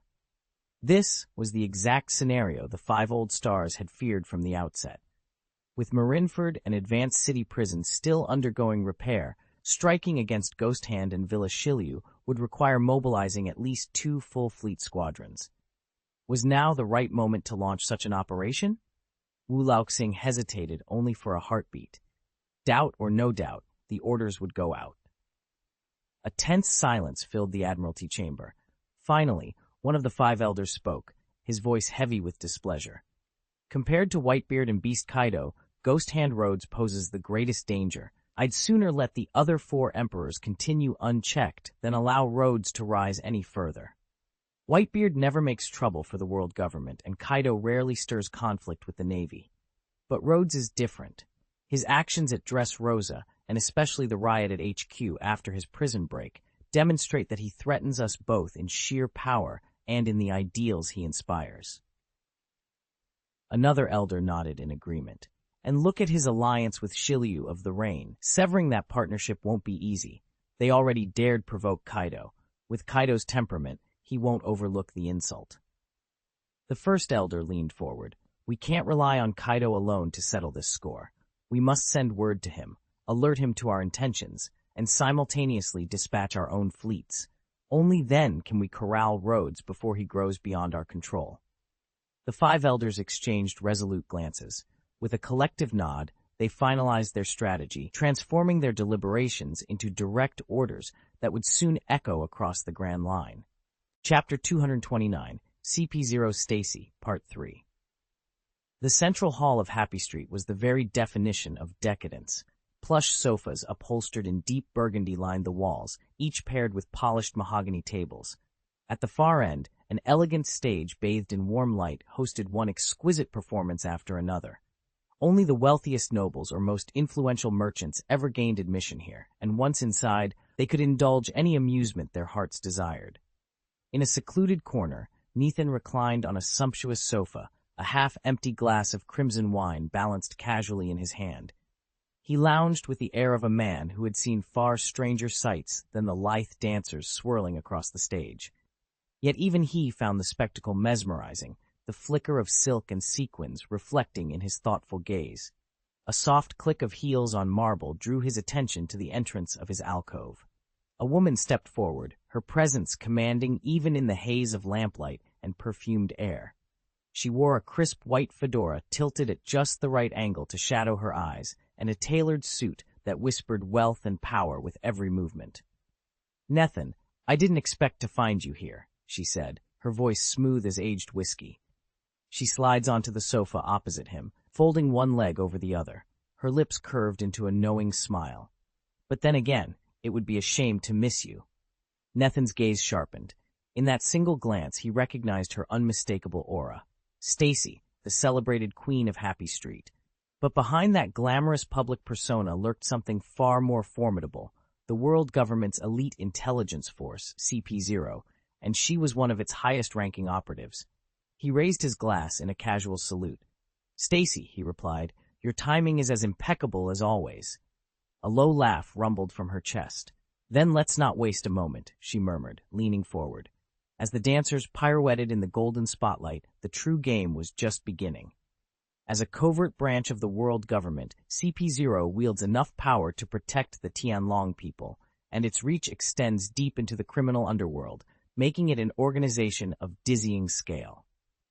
Nethan swirled his wine, the glass catching the low lamplight. "You know about me?" A woman across the table smiled, her lips curved with practiced ease. "I received your dossier a few hours ago.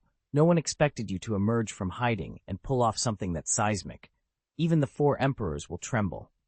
She paused, as if enjoying the moment, then added in a gentler tone, "By the way, I realized I never properly introduced myself. I'm the proprietor of Happy Street. Please call me Stressy." Nethan took a measured sip.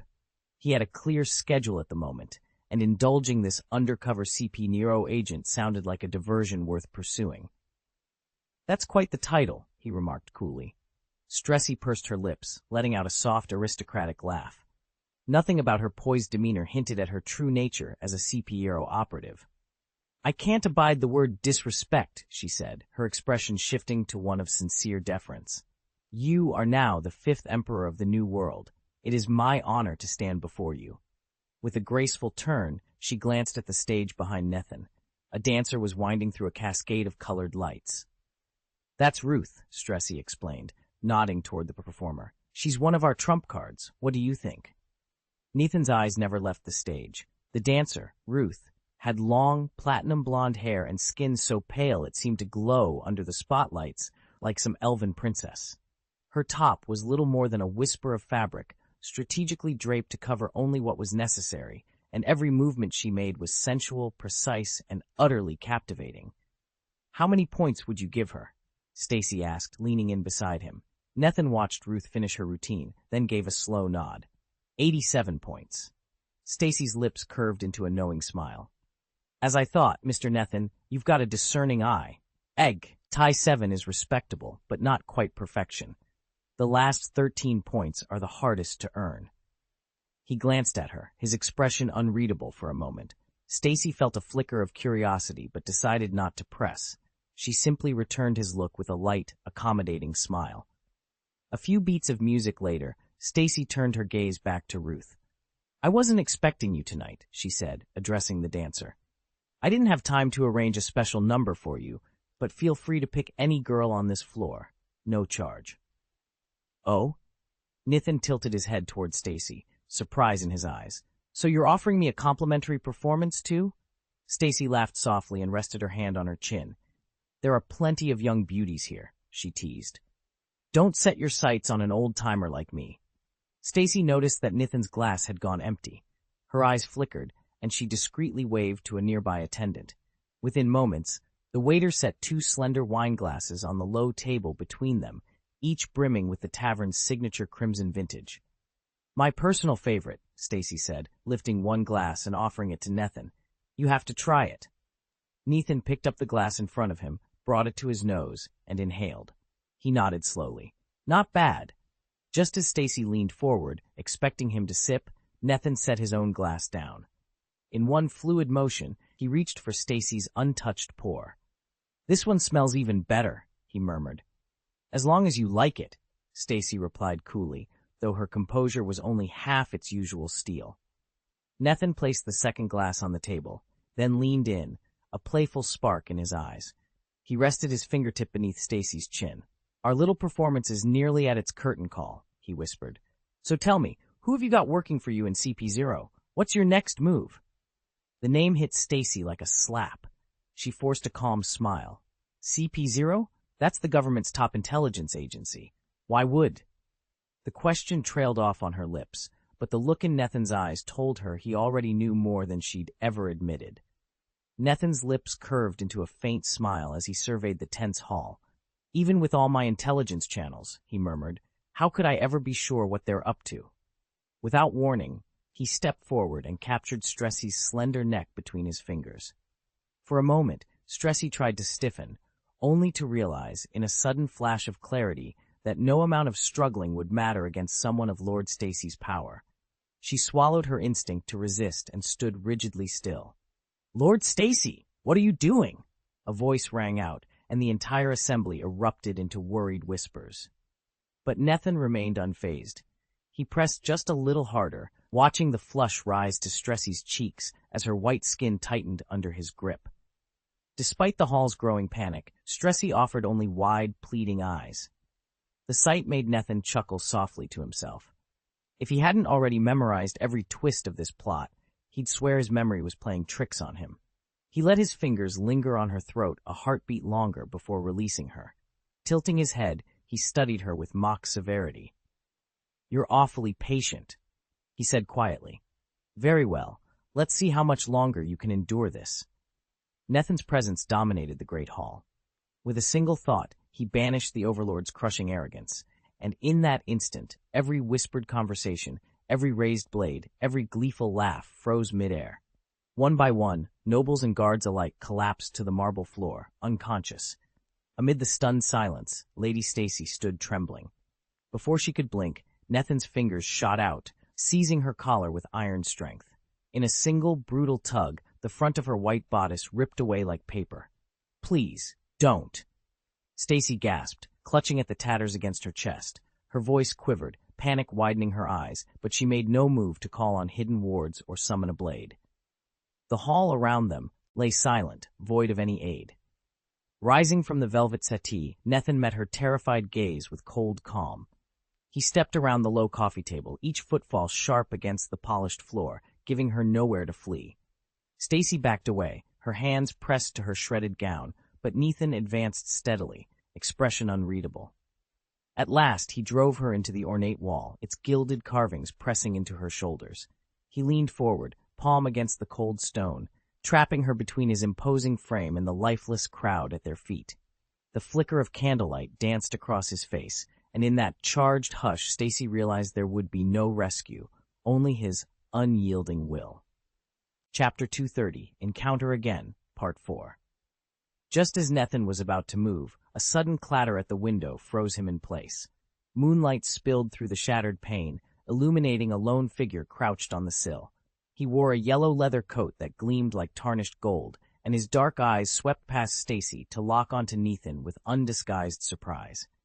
Nethan? The man breathed. Flying wings. The fisherman? I thought you'd been locked away in Logtown for good. His voice crackled with disbelief.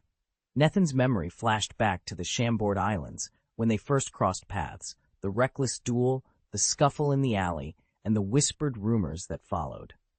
He'd heard the same stories everyone else did, the killing of the Draco pirate crew, the audacious raid on Dressrosa, and finally the Navy's crushing defeat of Nethan himself. News had spread that he'd been sentenced to permanent detention in Logtown's high-security prison. No one expected him alive, least of all here, on the cheerful, bustling Happy Street. For a moment, neither man spoke. Stacy stepped forward, concern painting her features, but the newcomer didn't even glance her way. He was too busy searching Nethan's face for answers. At last, Nethan's lips curved into a faint, wry smile. Long time no see, he said softly. I didn't think I'd run into you here either, he shrugged. Happy Street seems far from Logtown's prison walls.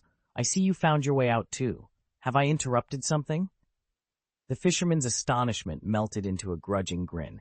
He dropped from the sill and landed lightly on the wooden floor, dust trailing from his boots. "Not at all," he replied. "But you'd better have an explanation. The whole Grand Line's talking about you, or more precisely, your escape." Nethin glanced at Stacy, then back at his old rival. The lamplight caught the gold braid of the coat, revealing stripes of rank and hardship in equal measure. Whatever had happened in the intervening year, this chance reunion promised answers, and perhaps more challenges to come. With a single nod, he beckoned the fisherman farther into the room. Outside, Happy Street's laughter and music carried on, oblivious to the storm gathering within these four walls. Nethin pressed his palm against the wall, channeling Stressy's power. Immediately, the plaster webbed with cracks, then erupted outward as he smashed through and vanished. Fisherman raised an eyebrow, his lips twitching in disbelief. Rhodes shook his head. "No more, Nethin. If you keep this up, future historians will never untangle the record, and you'll draw Hanoi's mysterious forces down on us. It's time to stop." Fisherman blinked. "What?" Nethin withdrew his hand, turned to him with a grin. "Clearly you didn't read the morning papers. Doesn't matter. There's already a gunman aboard my ship. So, here we go again." Fisherman rolled his eyes. "Look at what you've done this time. Each stunt more dangerous than the last.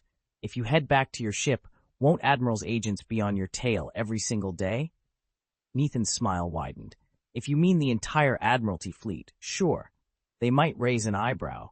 But a handful of admirals? They won't even know I'm gone. Besides, my nerves only grown since I busted out of prison." Fisherman's lips curled into a faint, mocking smile. In an instant, he and Nethin moved as one. Fisherman launched himself backward in a graceful arc, landing nimbly on a distant rooftop, while Nethin leapt through a broken skylight to give chase. Perched above him, Fisherman bared his teeth and reached into his pocket, producing a handful of roasted peanuts. With a casual flick of his wrist, he sent them scattering through the air toward Nethin. "Remember," he called, "the bounty on you is 1 billion credits. No one's ever offered that much before. So here's the deal. If you can beat me, I'll join your crew. But if you lose," he grinned, "I'll happily collect the billion myself." Nethin's expression never wavered. He lifted a hand, and the peanuts abruptly halted mid-air. They spun together in a tight vortex, then compressed into a single, crumpled sphere before dropping harmlessly to the rooftop's edge. Fisherman's smile flickered. He could feel it. Nethin was far stronger than the last time they'd met. There was a cold, serious resolve in those steady eyes. With a swift motion, Fisherman drew a gleaming coin from his pocket and pressed his thumb against its surface. "Destruction cannon," he intoned. Black energy flared along the coin's edge until it hovered between his fingers like a living shadow. Then, with a fierce thrust, he sent it hurtling at Nethin, the air itself seeming to crack under its force. The moment the coin appeared, it shot forward under the power of Quai-Quai-Guo like a lightning bolt, instantly breaching the sound barrier as it hurtled toward Nethin. Boom! The thunderous roar shook the air. Fisherman's eyes widened in disbelief. "Impossible," he gasped, watching Nethin hover in midair, utterly still. With effortless calm, Nethin extended his hand and caught the sabot cannon's coin in his open palm. "Not bad," Nethin murmured. He squeezed the coin, and raw energy spiraled around it, whipping the surrounding air into an invisible vortex. A low, confident laugh escaped him as he flicked the coin back toward Fisherman. Alarm flashed across Fisherman's face. There was no room for error. With a swift motion, he produced a golden pistol from thin air. Boom! A bullet bathed in golden light leapt from the barrel, striking the spinning coin dead center and showering the ground below with sparkling debris. Nethin's bullet, supercharged by the quick fruit, tore through the air with devastating force. It smashed headlong into Fisherman's spiraling energy and exploded into shards mid-flight. Fisherman's eyes went wide with respect. He'd thrown absolutely everything he had into that counterstrike, and though Nethin had seemed almost nonchalant, their two forces had canceled each other out. In that instant, Fisherman realized he wasn't about to leap past Rhodes's level anytime soon. Determined not to linger, Fisherman activated the quick fruit's full power. In the blink of an eye, he dissolved into a blurred afterimage and streaked away. But Nethin wasn't about to let him escape. Without hesitation, he He braced himself in midair and took a single step into the void.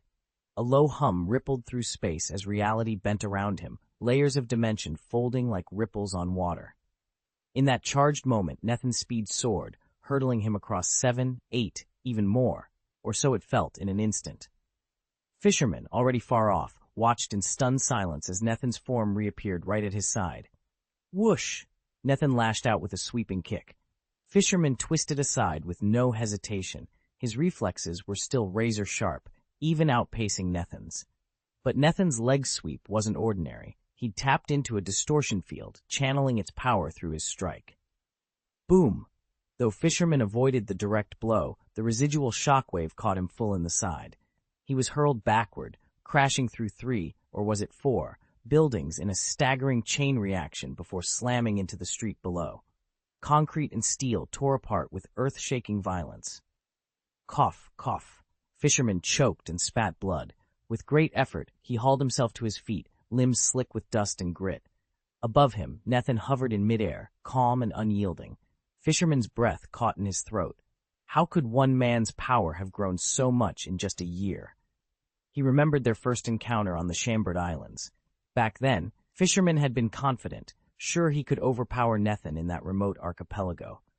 But the battle had ended inconclusively, and Fisherman had retreated rather than risk death among those rocky shores. Now, faced with the calm intensity of the man above him, Fisherman understood the truth. The gap between them had become a chasm. He wasn't merely outmatched, he was being obliterated. A stray page of newspaper, torn free by the blazonate T, drifted down and settled at Fisherman's feet. He bent to pick it up, curiosity warring with dread. His eyes flicked over the headline and then froze. Distortion Masters ranked. Nethan claims top spot. Fisherman humiliated on Chambord front. The words swam before his eyes. He was officially second best. Worse, his defeat was now public, etched across every newsstand on the planet. The cold realization hit him like another kick to the ribs.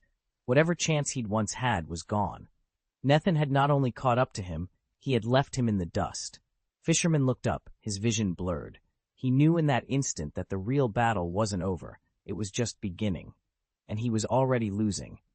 Prison break, advance city, destroy the naval fortress, the 5th emperor of the new world. The words hit Fisherman like thunder, making his heart pound in his chest. He spun to look at Nethan, only to find utter disbelief written across the young man's face. Chapter 231, Status Battle, Part 5. Nethan hovered above the deck of the Skywing, his expression calm as he regarded Fisherman below. Back in the Chambord archipelago, Fisherman had clearly outmatched him. But now, after relentless training, Nethan had surpassed his old rival in every attribute except pure speed. Even that slight deficit mattered little. His superior strength, technique, and endurance more than compensated, making it nearly impossible for Fisherman to escape in a one-on-one. Their clash was swift but fierce. Nethan unleashed a precise flurry of strikes, and Fisherman dodged beneath him, sparks flying with every near miss. The commotion quickly drew attention throughout the harbor. Moments later, Shiryu of the Rain, patrolling nearby, raced toward the noise, raindrops still sliding off his coat. Arriving just as Nethan held his position overhead, Shiryu narrowed his eyes. Fisherman crouched defensively on the deck below. After a beat of silence, Shiryu muttered, "Who is this newcomer?" Shiryu of the Rain knew little about pirate hunters. His focus was always on the criminals themselves. He had never heard of Nethan. Fisherman, however, recognized Shiryu immediately. His storied exploits had been splashed across every pirate gazette in the 7 seas. Fisherman realized at once that escape was impossible. He lifted his gaze to meet Nethan's calm eyes and forced a crooked smile. "You win," he admitted, voice tight. "I'll join you." Once, the young Nethan might have stood his ground against 2 emperors of the sea without flinching. But this was no longer the fresh-faced adventurer. He had laid waste to Advance City and thrown the Navy headquarters into chaos. Now hailed as the 5th emperor, Nethan's reputation and power far eclipsed Fisherman's, and alongside him stood Shiryu of the Rain, whose martial prowess was equally renowned. "Welcome aboard," Nethan said softly, offering Fisherman a faint, inscrutable smile. With a graceful flick, he drifted down from the air and planted both feet firmly on the deck. At his side, Shilyu of the Rain withdrew his blade in one smooth motion, then sheathed it just as swiftly. His eyes narrowed as he studied Fisherman, every line of his posture charged with unspoken warning. Fisherman bowed deeply before Nethan, conceding the point. Yet when his look shifted to Shilyu, defiance flashed in his eyes. He snorted dismissively, betraying not a hint of fear. Chapter 7. The Challenge for Rank. You can invite the captain to join if you like. Your strength certainly piques my interest. Shilyu of the Rain spoke without even trying to disguise his eagerness for a fight. Ever since Nethan had claimed the second-in-command spot among the Ghost Hand pirates, Shilyu had felt the need to prove himself as the crew's true right hand. Now, with the fresh recruit known only as Fisherman under their wing, Shilyu saw an opportunity to cement his own status and push the newcomer down a peg. How about a duel to decide who truly deserves that number 2 slot? Shilyu proposed, a confident smirk on his lips. Fisherman's eyes flashed. He recalled how he'd vowed to join the Ghost Hand pirates if he lost a previous spar, only to back out when victory seemed doubtful. Before he could refuse outright, a startled murmur ran through the gathered pirates, none louder than Nethan's sharp command. Enough. Nethan stepped forward, his tone calm but unyielding. He glanced at Fisherman's arm, freshly bruised from an earlier scuffle. This isn't the place for a contest, and you're hurt. It wouldn't be fair to either of you. Fisherman ground his teeth. He'd never intended to remain at the bottom of the crew's ranks, but defying Nethan's order was out of the question. He backed away from Shilyu's expectant glare. Fine, he muttered. Shilyu's smirk faltered, replaced by frustration, but he bowed his head in reluctant compliance. Around them, the rest of the crew relaxed into subdued chatter, the immediate tension dissolving. Nethan raised his voice so everyone could hear. If you two wish to spar, take it elsewhere. Once Fisherman's healed, I'll arrange a proper bout. No more running, no more excuses. With a final nod, Nethan turned and led Fisherman toward the ship's infirmary. Behind them, Shilyu of the Rain watched, already plotting the rematch that would prove his worth once and for all. Nethan's voice rang out, and instantly both Shilyu of the Rain and the Fisherman lowered their weapons. Neither dared to challenge the captain's authority. After a few hours' rest, however, the tension between the two warriors had only grown. Their rivalry was a contest for dominance, something Nethan knew couldn't simply be dismissed. But he also recognized that a full-blown brawl, given their formidable powers, could easily leave one of them grievously wounded, or worse. On the eastern shore of the island, stones and driftwood bore mute witness to their earlier skirmishes. Nethan approached the pair, hands raised in a gesture of peace. Enough, he said firmly. This isn't the time or place for you to tear each other apart. Shilyu of the Rain exchanged a look with the Fisherman, both breathing heavily but stubbornly eager for a fair contest. At length, Shilyu spoke, voice low and respectful. Very well, Captain. Let us decide the outcome by who gives in first. The first serious injury loses. The Fisherman shook his head, running a hand through his wet hair. Too abrupt, he countered. We should settle this over 3 rounds, best 2 out of 3, more measured, more honorable. Nethan nodded, satisfied. Agreed. No fatal blows, no underhand tactics. Win by clear surrender or a decisive strike that incapacitates without permanent harm. Understood? Both warriors bowed once, eyes gleaming with competitive fire. Understood, they echoed. Nethan stepped back, leaving them sufficient space on the windswept beach. As sea spray misted the air, Shilyu of the Rain and the Fisherman assumed their stances. The duel for prestige and survival was about to begin. No matter how minor the wounds, the first fighter to suffer 3 hits loses, announced Nethan, his voice ringing out across the arena. Shilyu of the Rain gave a curt nod. He and Fisherman backed away, then faced each other with 10 meters between them.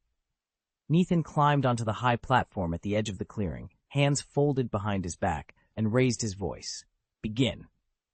With that signal, Shilyu and Fisherman lunged simultaneously. In a flash of scarlet light, Shilyu's sword, known as the second-generation ghost, slashed forward, cleaving through the air and closing the gap in an instant. Fisherman twisted aside just in time, then leveled his twin golden pistols and fired. The sharp ding of metal on metal echoed as the first bullet struck Shilyu's blade and split in 2. Sparks flew, and the shockwave rattled Shilyu's grip. but he did not waver. With a deft flick of the wrist, he reversed the blade's arc and unleashed a cross-shaped slash of blood-red energy. Fisherman rolled backward, letting the deadly arc whistle past him. The duel had begun. Nethan stepped forward in a blur, closing the distance to Fisherman in an instant. He swung his blade in a wide arc, unleashing a wave of blood-red sword energy that crackled through the air. Fisherman leaned back into a sweeping curve, narrowly evading the strike, and in the same motion, he brought up his pistol and opened fire. Bullets roared from the gun's barrel, trailing golden sparks as they tore toward Nethan at supersonic speed. Each round slammed into the air with thunderous force. Without missing a beat, Nethan spun the second-generation Ghost Blade, a sword famed for its spectral crimson afterimage, and slashed outward. The blade either severed or deflected the incoming bullets, fracturing them into showers of sparks and keeping Fisherman trapped well within its deadly radius. Fisherman's body seemed to flicker, his speed fruit ability pressing every muscle into overdrive, as if reality itself were rushing past him. He pivoted, twisted, and rolled with impossible quickness, evading Nethan's relentless onslaught while squeezing off occasional countershots. The clash of steel and gunfire echoed around them like a storm. Still, even Fisherman's enhanced reflexes couldn't save him completely. A glancing blow from Nethan's blade cut across his temple, drawing a thin line of blood. Fisherman threw back his head and let out a harsh laugh, a sound as raw and jagged as the blades and bullets whirling between them. He squared his shoulders and charged back in, determined to turn the tide of battle. At that same moment, a bullet grazed Shilyu Rain's shoulder, carving a fresh scar through his cloak. His eyes flashed with icy resolve. Clutching the second-generation ghost in one hand, he unleashed wave after wave of blood-red sword energy, an unrelenting storm of blades that erupted around Fisher, sealing off every escape route. Chapter 232, The Crew Assembled, First Update. Nethan crouched behind a fractured pillar, watching the showdown unfold. Fisherman twisted his body with uncanny agility, narrowly evading arcs of sword chi that sliced through the air. Yet despite his skill, some of Shilyu of the Rain's strikes were simply too powerful to slip past. Their force cracked against Fisherman's defenses, tearing at his flesh with bone-rattling impact. Both combatants had long since assessed each other's strengths. Shilyu, the master swordsman, was relentless. Darting forward on the winds of his own sword chi, determined to close the distance and finish the fight in close quarters. Fisherman, the gunslinger, answered with cold precision, keeping his adversary at arm's length and peppering him with bullet after tracer bullet. Every so often, a wayward round or stray slash of chi veered off course and hurtled toward Nethan. He tensed, bracing for impact, but at 3 feet range, the projectiles inexplicably decelerated. The bullets seemed to dissolve in mid-flight, the sword energy fizzling out as though eaten away by an unseen barrier. Nethan exhaled quietly. His defensive field held firm, protecting him from the crossfire. Back on the battlefield, the contest reached a fever pitch. Shilyu's swordplay was a blur of silver light, each strike a crashing wave of power. Fisherman moved with equal brutality, his shots cutting arcs of flame as they sought their mark. They were evenly matched, one a whirlwind of steel, the other a storm of lead, each refusing to yield an inch. As the dust and echoes of battle swirled around them, it was clear this duel was far from over. Fisherman lunged with the fast fruit's power, his boot smashing into Shilyu of the Rain's lower abdomen. At the same moment, Shilyu countered, slashing a wave of sword energy that cut across Fisherman's back. Both men staggered, blood seeping through their clothes. Twice they'd landed blows, twice they'd come away wounded. Their attacks grew measured, their defenses unyielding, each wary of making the slightest mistake. Still, even the most evenly matched duel must end. Fisherman steadied himself, chest heaving, and finally lowered his guard. "You win," he admitted in a muffled growl. He sounded neither triumphant nor bitter. After a life-and-death struggle like this, victory felt as uncertain as defeat. Shilyu of the Rain, his dark hair plastered to a sweat-slick face, slid the second-generation ghost blade back into its scabbard. The familiar click echoed through the clearing, cementing his hold on the number 2 position. A faint, satisfied grin curved his lips. For a long moment, the two combatants simply stared at each other. Fisherman's eyes flicked upward, still unwilling to concede, yet he remained silent.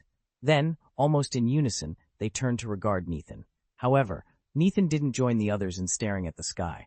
Instead, he'd slipped up onto the jagged reef, hands clasped behind his back, his gaze fixed on the far horizon. Curious, Shiryu of the Rain came and stood beside him, squinting out to sea. "Is that one of your ships?" she asked quietly. Nathan didn't reply at once. His eyes never wavered, even as the black shape at the edge of view grew larger, its outlines sharpening against the water. At last he spoke, voice calm but firm. "They're here." The vessel that emerged from the haze was no mere sailing boat. It was an immense warship, broad-beamed, bristling with rigging, built to carry dozens of guns and a full company of men. Clearly, this was the same flagship that Helding and his lieutenants had used, the one that had vanished shortly after they fled the city. To arrive so swiftly, they must have tracked Nathan's escape all the way here. And if Helding's squadron was this close, it meant Lafayette and his captains weren't far behind. A moment later, Fisher, known to most simply as the Fisherman, stepped up on Nathan's other side. He glanced from the warship back to Nathan, then down at the waves lapping the reef. "If you secure the Fifth Emperor's throne, next," Fisher said, "the Ghost Hand pirates will stand among the 5 emperors themselves. That ship out there, it isn't just transport, it's the cornerstone of everything to come." Nathan gave a slow nod, eyes hard on the approaching hull. The wind picked up, ruffling his coat. Somewhere behind them, the rest of their small crew shuffled closer, readying themselves for whatever would come with the tide. Crackling with tension, the reef held its breath under a bruised sky. As the colossal ship drifted closer to shore, a bolt of lightning split the sky, and in the next heartbeat, a figure wreathed in crackling energy streaked down to the beach. "You're back!" boomed Helding, his eyes shining with excitement. He'd begged Luo and Lafitte to let him lead repeated raids on Advanced City to rescue Nathan, but each time they'd blocked him, claiming the odds were near zero. A warlike giant like Helding refused to accept defeat, though he'd nearly come to blows with Lafitte, Trafalgaro, and the others before finally mustering a small force of giants and charging off on his own. Nathan gave him a slight nod.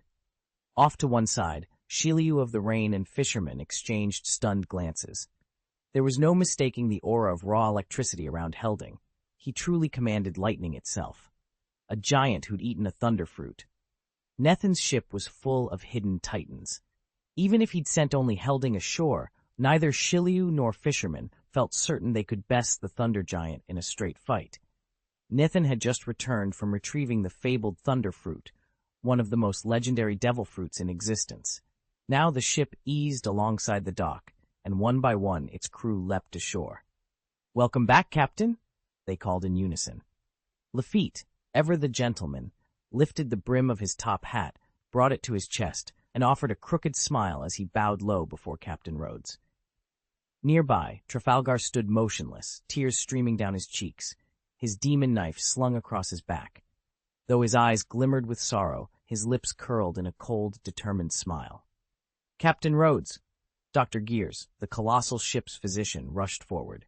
She wanted nothing more than to scoop Nathan into her arms, but her towering stature made it impossible.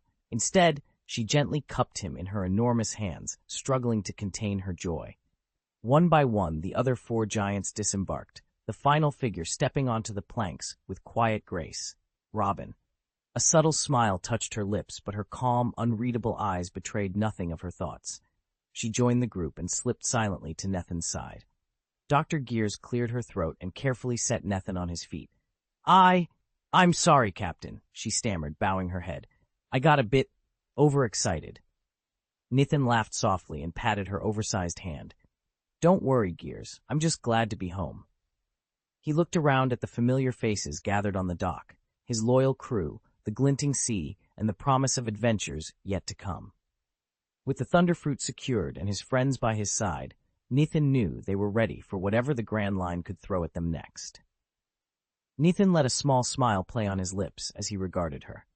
If he'd been an ordinary man, Gertz's efforts might have wounded him severely, but Nathan was far from ordinary. No matter how hard Gertz pressed, it wouldn't faze him. His gaze swept over Lafitte and the others before settling on Robin, who stood nearest. He paused to study her for a heartbeat, then smiled again and took a step toward her. The instant he moved, Robin's nostrils quivered, and her gentle smile trembled. She stared at him evenly. Something about his manner unsettled her. Had their captain sprayed on perfume before? A faint, unfamiliar fragrance lingered in the air. Nethin stilled and glanced sidelong at Gertz, but before he could say a word, Robin cocked her head and said, with cool amusement, "Gertz never wears perfume." Lafitte, Lucci, and the others pretended not to notice, casting their eyes elsewhere. Shiryu of the Rain drifted off toward them without a word. Only the fishman lingered, blinking twice as a knowing smirk curved his lips. With a shrug, Nethin turned back to Robin. His expression unchanged, he nodded in acknowledgement and then passed by her side, moving on. As Rhodes slipped past Robin, he tilted close and, using his voice distortion gift, murmured in her ear, "I've run into something. Intriguing. I'll fill you in tonight." Robin's expression never wavered. She simply smiled faintly and offered no reply. Only after Nethin walked by did she lower her eyes and let out a soft chuckle. Chapter 233, The Navy's Pursuit, Part 2. In the aftermath of recent events, 2 new officers were about to join the crew. Once the shock had settled, Rhodes calmly stepped forward to address everyone. "Today, we welcome 2 additions," he announced. First is Shiryu of the Rain, combatant Shiryu of the Rain. Second is the man they call Iron Arm, whose reputation stands shoulder to shoulder with Magellan, the former warden of Impel Down. His name alone has long commanded respect. Lafitte lifted his hat in greeting to Shiryu, and Law stood perfectly still, his cool gaze fixed on the newcomer. Robin hovered quietly behind Nethin, her eyes drifting toward Shiryu, before she looked away, silent as ever. The towering giants lingered at the back, their expressions inscrutable. Rhodes continued, his tone firm but welcoming. "As captain, Nethin's decisions are final. Even if 100 objections rose up, none would carry weight. With that settled, I trust you'll find your place here. Welcome aboard, and please take care of us as we will of you." Shiryu of the Rain inclined his head in acknowledgement, blending seamlessly into the crew's ranks. Rhodes then turned and pointed to a fishman standing a short distance away. "And this is our fisherman. He'll be joining you both, so let's give him a warm welcome as well." Nethin stood on the quarterdeck of the Ghost Hand Pirates flagship, his gaze sweeping over the assembled crew. With a confident smile, he began the formal roll call of his officers. First up, our sniper, fisherman, nicknamed Sky Sweeper, for his ability to strike targets from impossible distances. Once the most feared pirate hunter on the seas, but as of today, he's officially one of us, a pirate who's fallen into the gutters alongside the rest of the crew. Fisherman's eyes went wide. He'd come aboard only after losing a wager to Nethin, and now the former hunter found himself pressed into service.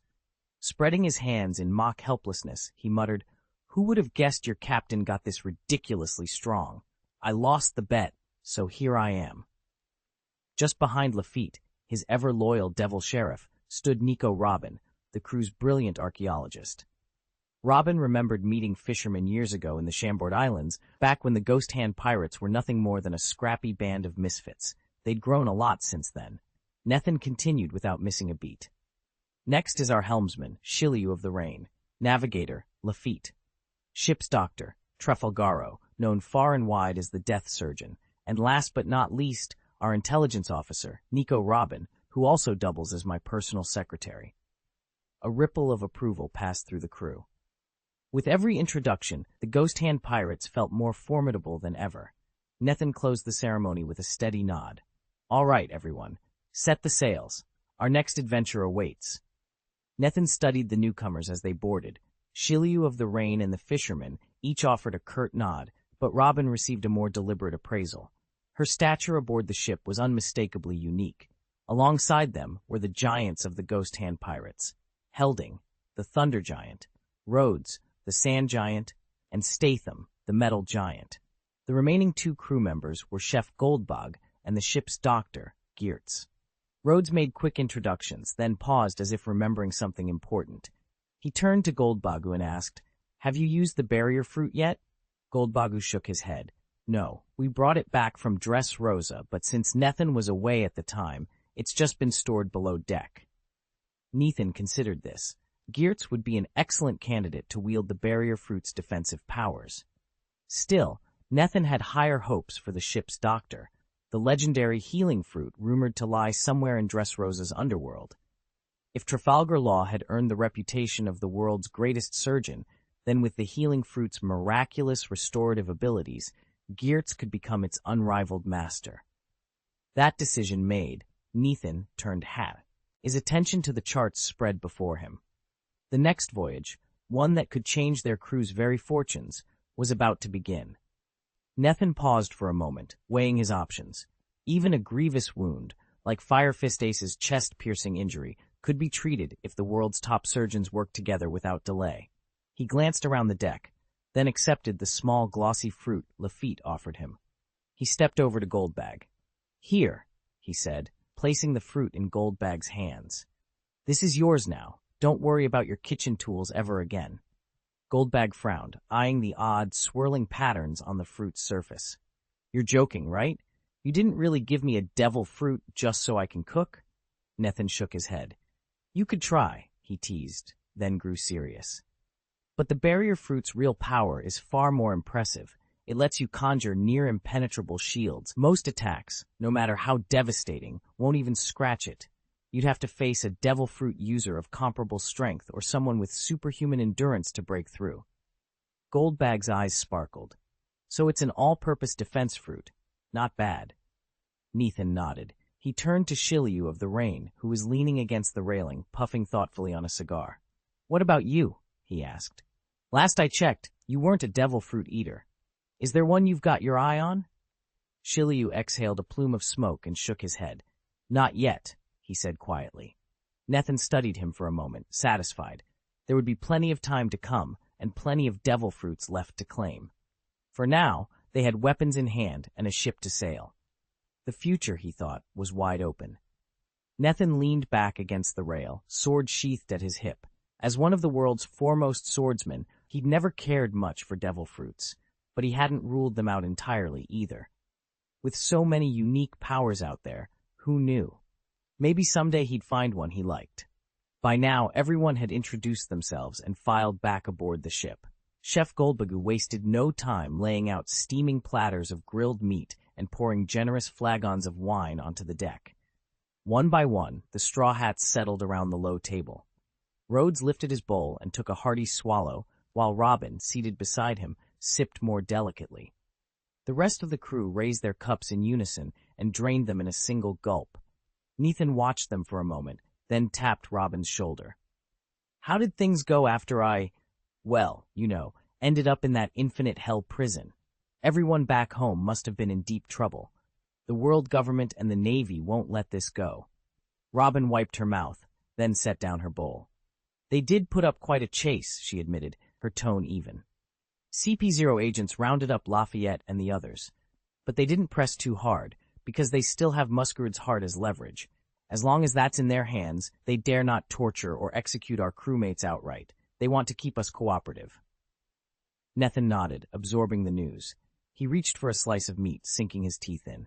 "So they're playing it safe, for now. Good. Let them underestimate us." Around him, the mood lightened as glasses clinked and laughter rippled across the deck. For now, at least, the worst was behind them, and Nethin intended to keep it that way. They'd tried every trick in CP0's playbook, sowing discord among the Ghost Hand pirates, turning Lafayette and the others against one another, even attempting to steal their very hearts. But Lafayette and his crew are no fools. They saw through every ploy. And though the Giants aren't the quickest thinkers, they've remained utterly loyal to Rhodes. Meanwhile, the Marines have been hot on our trail ever since. Then there's Muskerood's heart. Its influence has made him dangerously unpredictable. We finally agreed that having Luo use his surgical devil fruit to remove the heart was our best option. Without that safeguard, no matter how clever Lafitte and the others might be, shaking off CP0's assassins and the Nav, he would have been almost impossible. Rhodes looked up at Robin. "When did you realize we'd slipped out and rush in here?" Robin's eyes flickered. "The moment you broke out of Advanced City and stormed the Marine headquarters, we detected a sudden shift in the lifecard readings. At the time, we didn't know exactly what was happening. We feared you'd been captured and were headed for execution. Nethan finished the last chunk of meat, wiped his fingers on his sleeve, and leaned forward. And then, Chapter Tenks, encircled at sea, Robin held up the life card, its faint glow dancing across her features. According to this, you shouldn't be in any immediate mortal danger. Execution's off the table.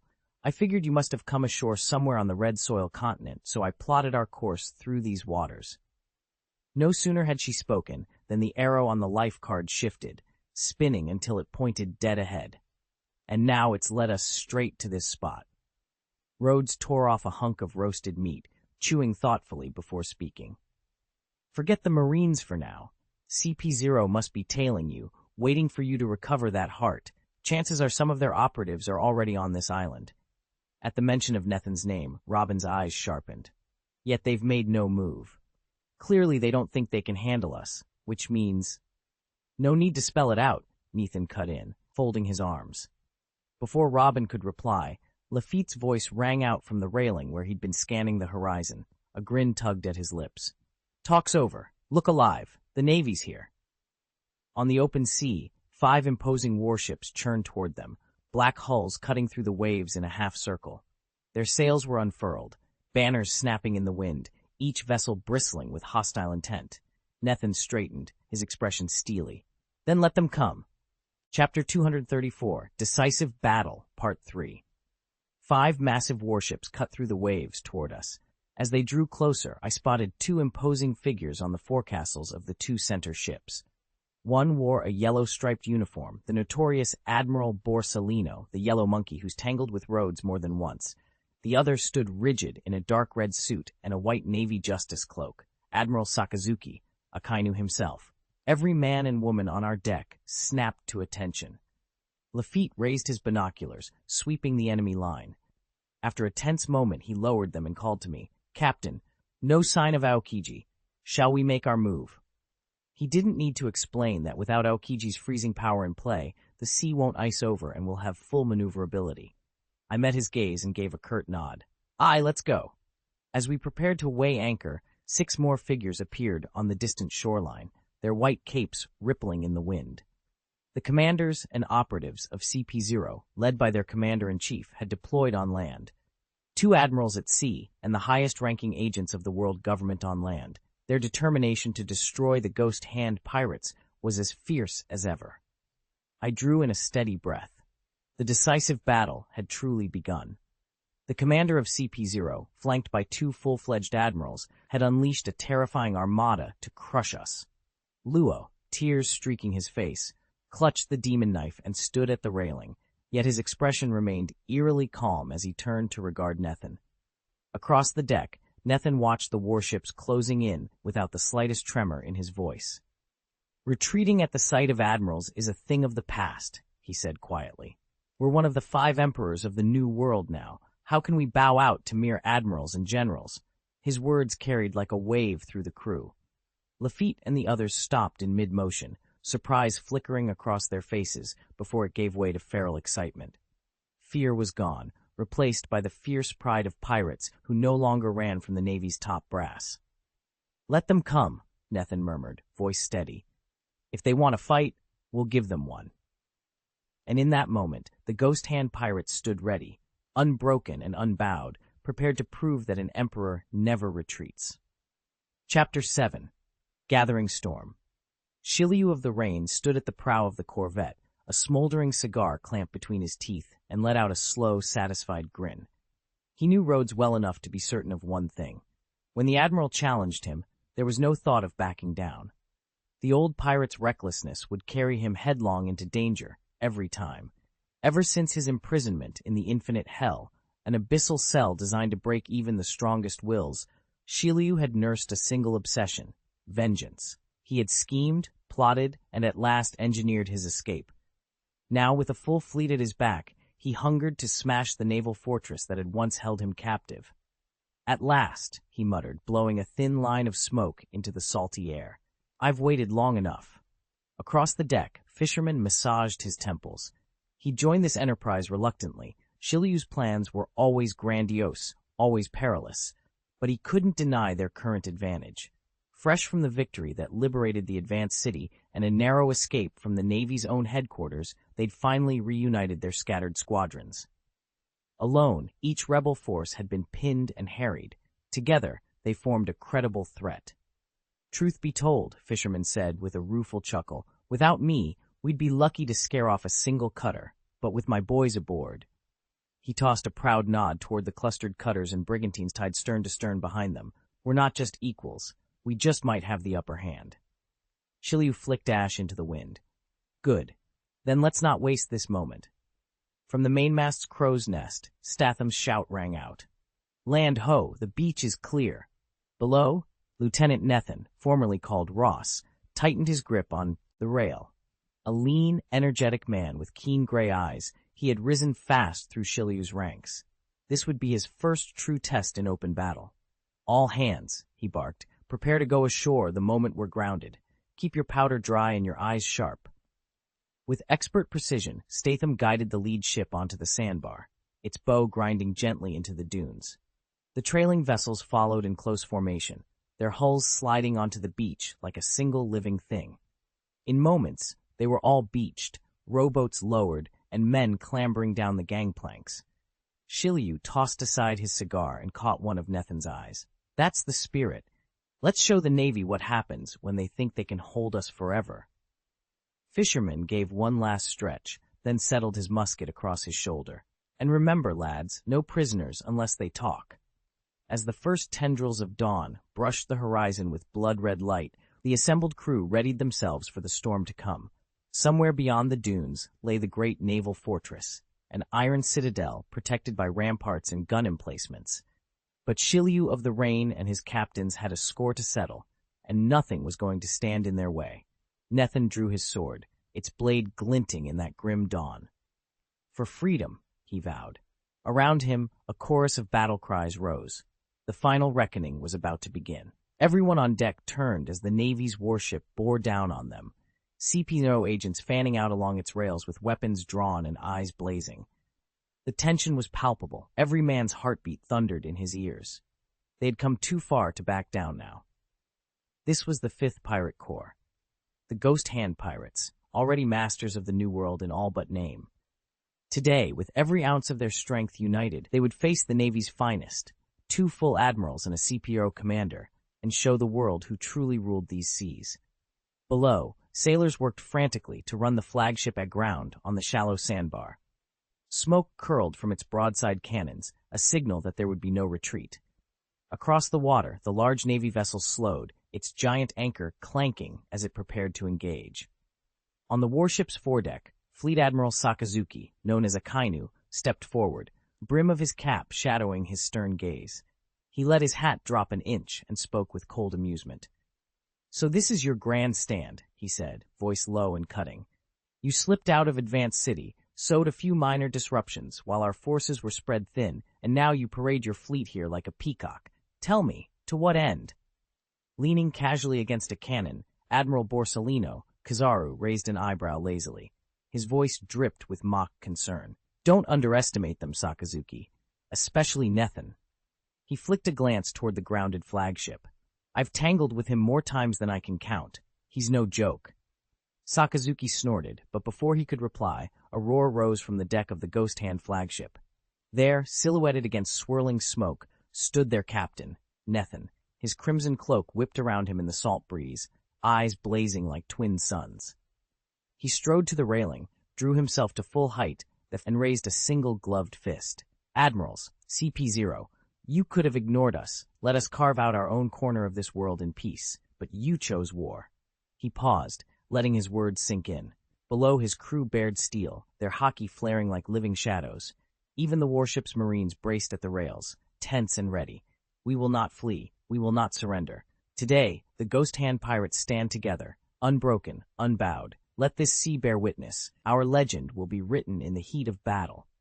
At his signal, the cannons roared. The first salvos exploded across the water, kicking up foam and fire. In that moment, the clash between the Navy's might and the Ghost Hand's resolve began, echoing thunder across the New World. Even Rhodes and Shiryu of the Rain, along with their entire crew, had been reckless enough to believe they could slip past a joint operation between the Navy and CP0, the world government's covert intelligence arm. They had no idea how quickly that overconfidence would be their undoing. On the shoreline, Admiral Akainu stood motionless, his icy stare fixed on the coast. Flames danced along his right arm, glowing like molten lava. The sheer force of his presence marked him unmistakably as one of the Navy's most feared admirals, and every sailor within sight trembled in awe. This time, the Ghost Hand pirates weren't planning a desperate escape. They were bracing for direct confrontation, scrapping every tactic they'd laid out before. As tension crackled in the air, a lookout's voice rang out across the deck. "Sir, enemy ships have entered firing range." The report reached Admiral Kizaru instantly. Every sailor on the warship felt a knot tighten in their stomachs. Had these been any ordinary band of pirates, they might have held their nerves. But with Admirals Kizaru and Akainu leading the assault, even the most battle-hardened naval officers found themselves breaking out in a cold sweat. Chapter X, the full-scale bombardment. Nethin's pirate crew was no ordinary band of marauders. They were already the fifth crew on the verge of the New World's frontier, and not long ago they dared to breach Marine headquarters itself, tearing down the fortress walls from within. Nearly every Marine aboard these warships had witnessed that audacious attack. Now, they knew they faced a truly formidable foe. From the outset, the Navy's response was overwhelming, second only to launching a direct assault on one of the four emperors. Admiral Kizaru stood calmly on the deck of the flagship, sunlight glinting off his long coat, and issued the order with a single nod. Instantly, it rippled through the fleet. 5 warships bristled into action, their decks alive with sailors racing to the heavy cannons. With a deafening chorus, boom, boom, boom, the first volleys tore through the morning air. Massive iron shells, far larger than any field gun could muster, streaked toward Nethin and his crew, huddled along the rocky shoreline. The shockwaves crashed against the earth like tidal waves. Even a first-rate fighter, one of those rare, nearly invincible warriors, was flung off his feet by the explosions. Smoke and dust billowed skyward, momentarily blotting out the sun. Splinters of rock and wood scattered in all directions as shell after shell slammed into the coastline. Yet amid the thunderous assault, Nethin steadied himself, eyes narrowed against the flash and roar. He'd faced impossible odds before, and survived. This time, too, he would find a way to turn the tide. As the fleet prepared for its next barrage, the battle for the New World's gateway reached a fever pitch. The air crackled with raw power, and every soul on both sides braced for the struggle that would decide their fates. As the first heavy volley of shells hurtled toward them, Eugilius sprang into action. "Incoming fire!" he shouted.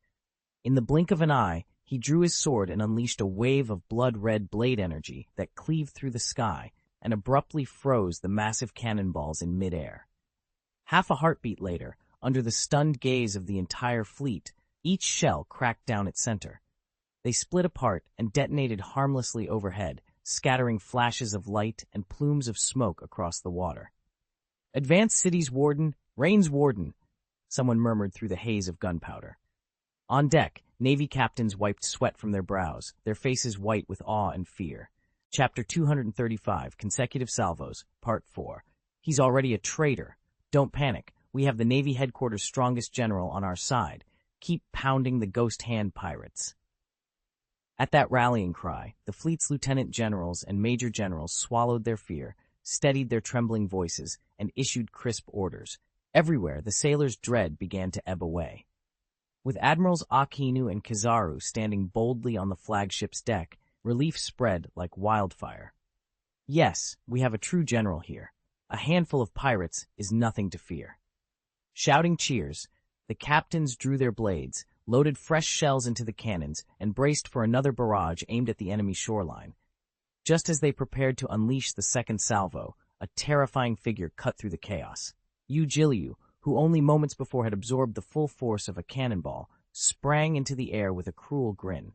Sword in hand, he hovered above the deck for a heartbeat, then slashed downward in a single, blood-chilling arc. "Scum! Die!" A wave of scarlet sword chi ripped through the sky, stretching more than 100 meters as it bore down on the warship.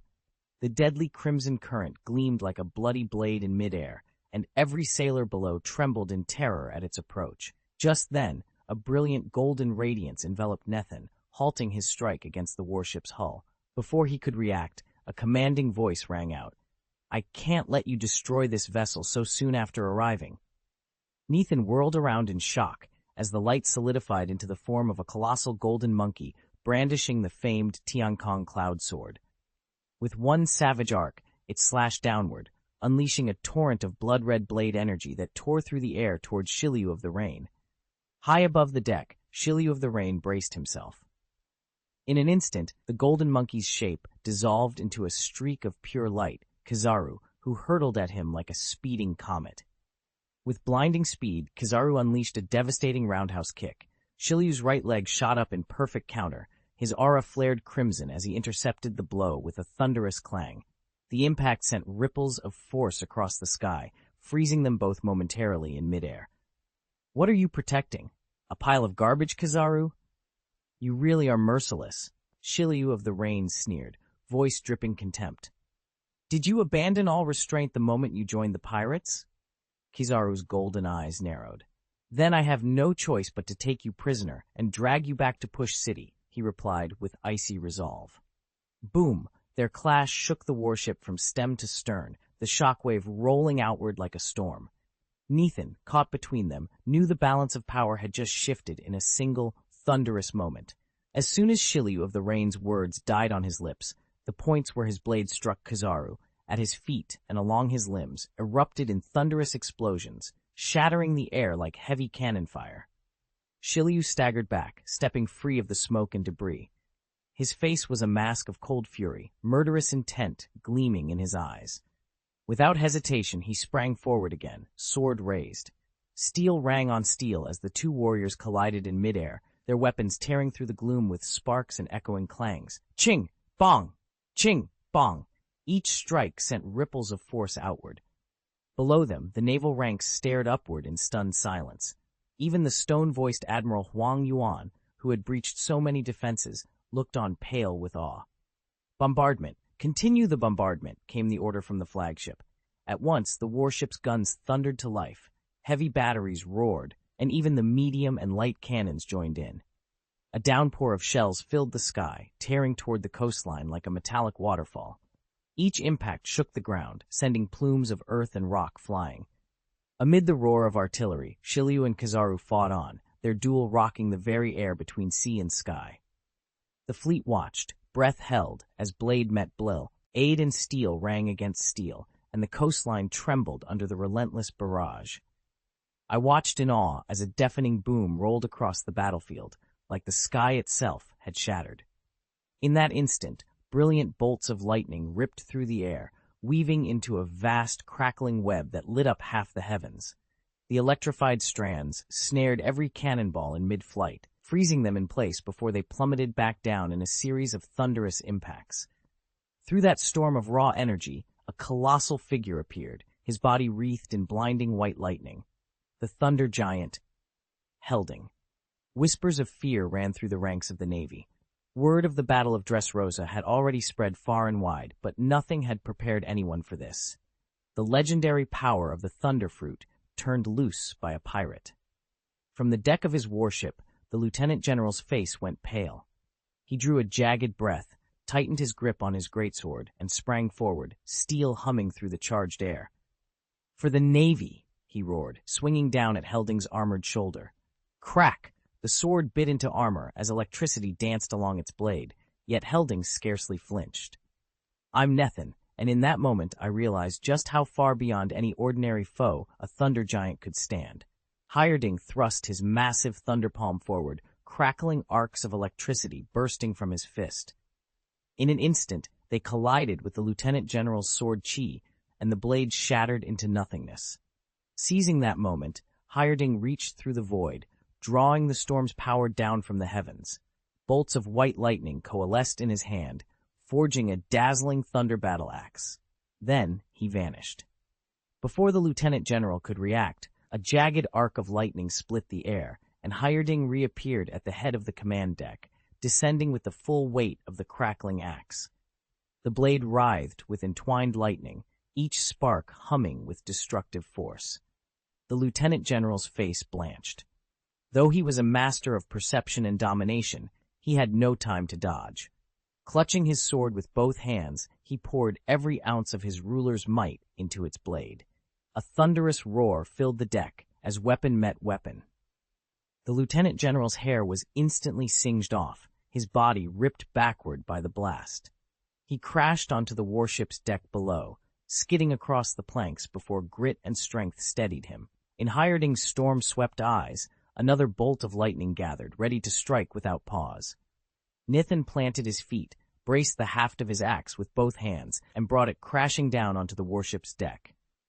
The Thunderfruit's power exploded in a cascade of lightning that swept across the planks like a furious waterfall. "Hold them. Don't let him breach the ship," came the sharp cry from the flagship. 3 lieutenants generals sprang into action, their faces hard with determination. They charged Hierding together, swirling sword chi and thunder-charged fists like a living storm. Today, Hierding's command of the Thunderfruit had grown frighteningly strong. He still didn't quite rival the legendary Shiryu of the Rain or Fisherman, but the gap had narrowed to almost nothing. Undeterred by the onslaught, he hurled golden arcs of electricity at his foes. Lightning crackled overhead, illuminating the clash of energy and steel. After 2 furious volleys, the warship lurched ever closer to the shore. Sparks and debris rained down, but neither side gave an inch. On a rocky promontory overlooking the battle, Nithin faced Akainu. They were less than 100 paces apart, close enough to see every flicker of emotion in one another's eyes. Nithin remained utterly calm, hands folded behind his back, as he steadied himself for the duel to come. A navy cloak billowed behind Admiral Akainu, its folds rippling in the salty breeze. An oppressive tension spread across the shoreline just as Rhodes and Akainu squared off. Then, at a barely audible signal from their mare, Chief, 6 CP0 agents, hidden along the coast, sprang into action. Their leader, flanked by the newly promoted deputy chief, a sub-commander, and 3 seasoned operatives, raced toward the beach with eyes blazing. They moved in perfect sync with the end of the naval bombardment, emerging from the smoke and spray to join the fray. This specialized unit's combined strength even outmatched the entire Don Quixote family. Chapter 236, The Decisive Battle Erupts, Part 5. Nithin pressed himself against a shattered wall, watching CP-No's operatives surge forward. "Get rid of that meddlesome rodent from behind," one of them barked, and a dozen agents fanned out toward him. Just as the closest agents closed in, a thunderous roar boomed across the clearing. Before anyone could react, a massive wall of sand erupted from the ground and swept over the CPO ranks like a tidal wave. Agents were thrown off balance and swallowed in a churning yellow deluge. Nithin seized the momentary chaos to dart for cover. "Sand Giant Rhodes," he realized, recognizing the deep, rumbling voice. But he barely had time to register it when a blinding cascade of silver blades sliced through the airborne sand. They whirled with deadly precision, shredding the dunes and hurtling toward the stunned CP0 agents. The air rang with the clash of metal on metal. "Metal Giant Statham," Nithin whispered, heart pounding. The 2 titanic figures, one born of earth, the other forged of steel, had launched a synchronized counterattack. Within seconds, the CP0 advance ground to a halt. 2-foot soldiers and a squad captain went down under the giant's brutal onslaught. Officers scrambled to regroup, faces tight with alarm. Across the field, the CP0 commander shook his head. He wouldn't waste time trying to fell those nearly indestructible behemoths. He knew all too well how the ghost hand pirates prized Rhodes and Statham. Their sheer size and uncanny durability made them impossible to neutralize quickly. No, his orders were clear. They had come for one prize alone. Somewhere amidst the chaos, Musgarud, the Dragon Man, still bore the mystical heart crystal. Recapturing it would tip the scales of power back in the world government's favor. With a sharp whistle, the commander redirected his forces. Giants or no, he would break through and claim the Dragon Man's heart at any cost. Nithin braced himself for the next wave of carnage. The real battle was only just beginning. As Nithin followed the CP0 chief and his deputy past the Iron Giant and the Sand Giant, a low, rumbling roar shook the battlefield. From the swirling dust, The fourth giant, Goldubegu, surged forward. "Don't think you can just stroll in here. Take him down!" The CP0 chief barked, never breaking his stride. His deputy snapped to attention, eyes cold as he charged at Goldubegu. According to their intelligence, only 3 giants, Helding, Rhodes, and one other, were true threats. The others, though massive, could be felled with a single, well-placed strike. The deputy leapt into the air and unleashed a sweeping kick that cleaved a 100-meter scar through the air toward Goldubagu's throat. But just as the fatal blow was about to land, the giant thrust out a colossal palm. In an instant, a translucent, glass-like barrier blossomed around Goldubagu's forearm, halting the attack. "An iron giant, Goldubagu," the CP0 chief muttered under his breath. "No wonder he's so difficult." The sun had barely dipped below the horizon when the CP0 deputy chief unleashed his deadliest strike, a vertical slash cutting through the air with a blade arc hundreds of meters wide. He aimed to shred Nethan's barrier in one fell swoop and kill him instantly. But the attack never reached him. The dark, humming slash struck Nethan's barrier and vanished without a trace. Not a single crack appeared. The deputy chief staggered back, eyes wide.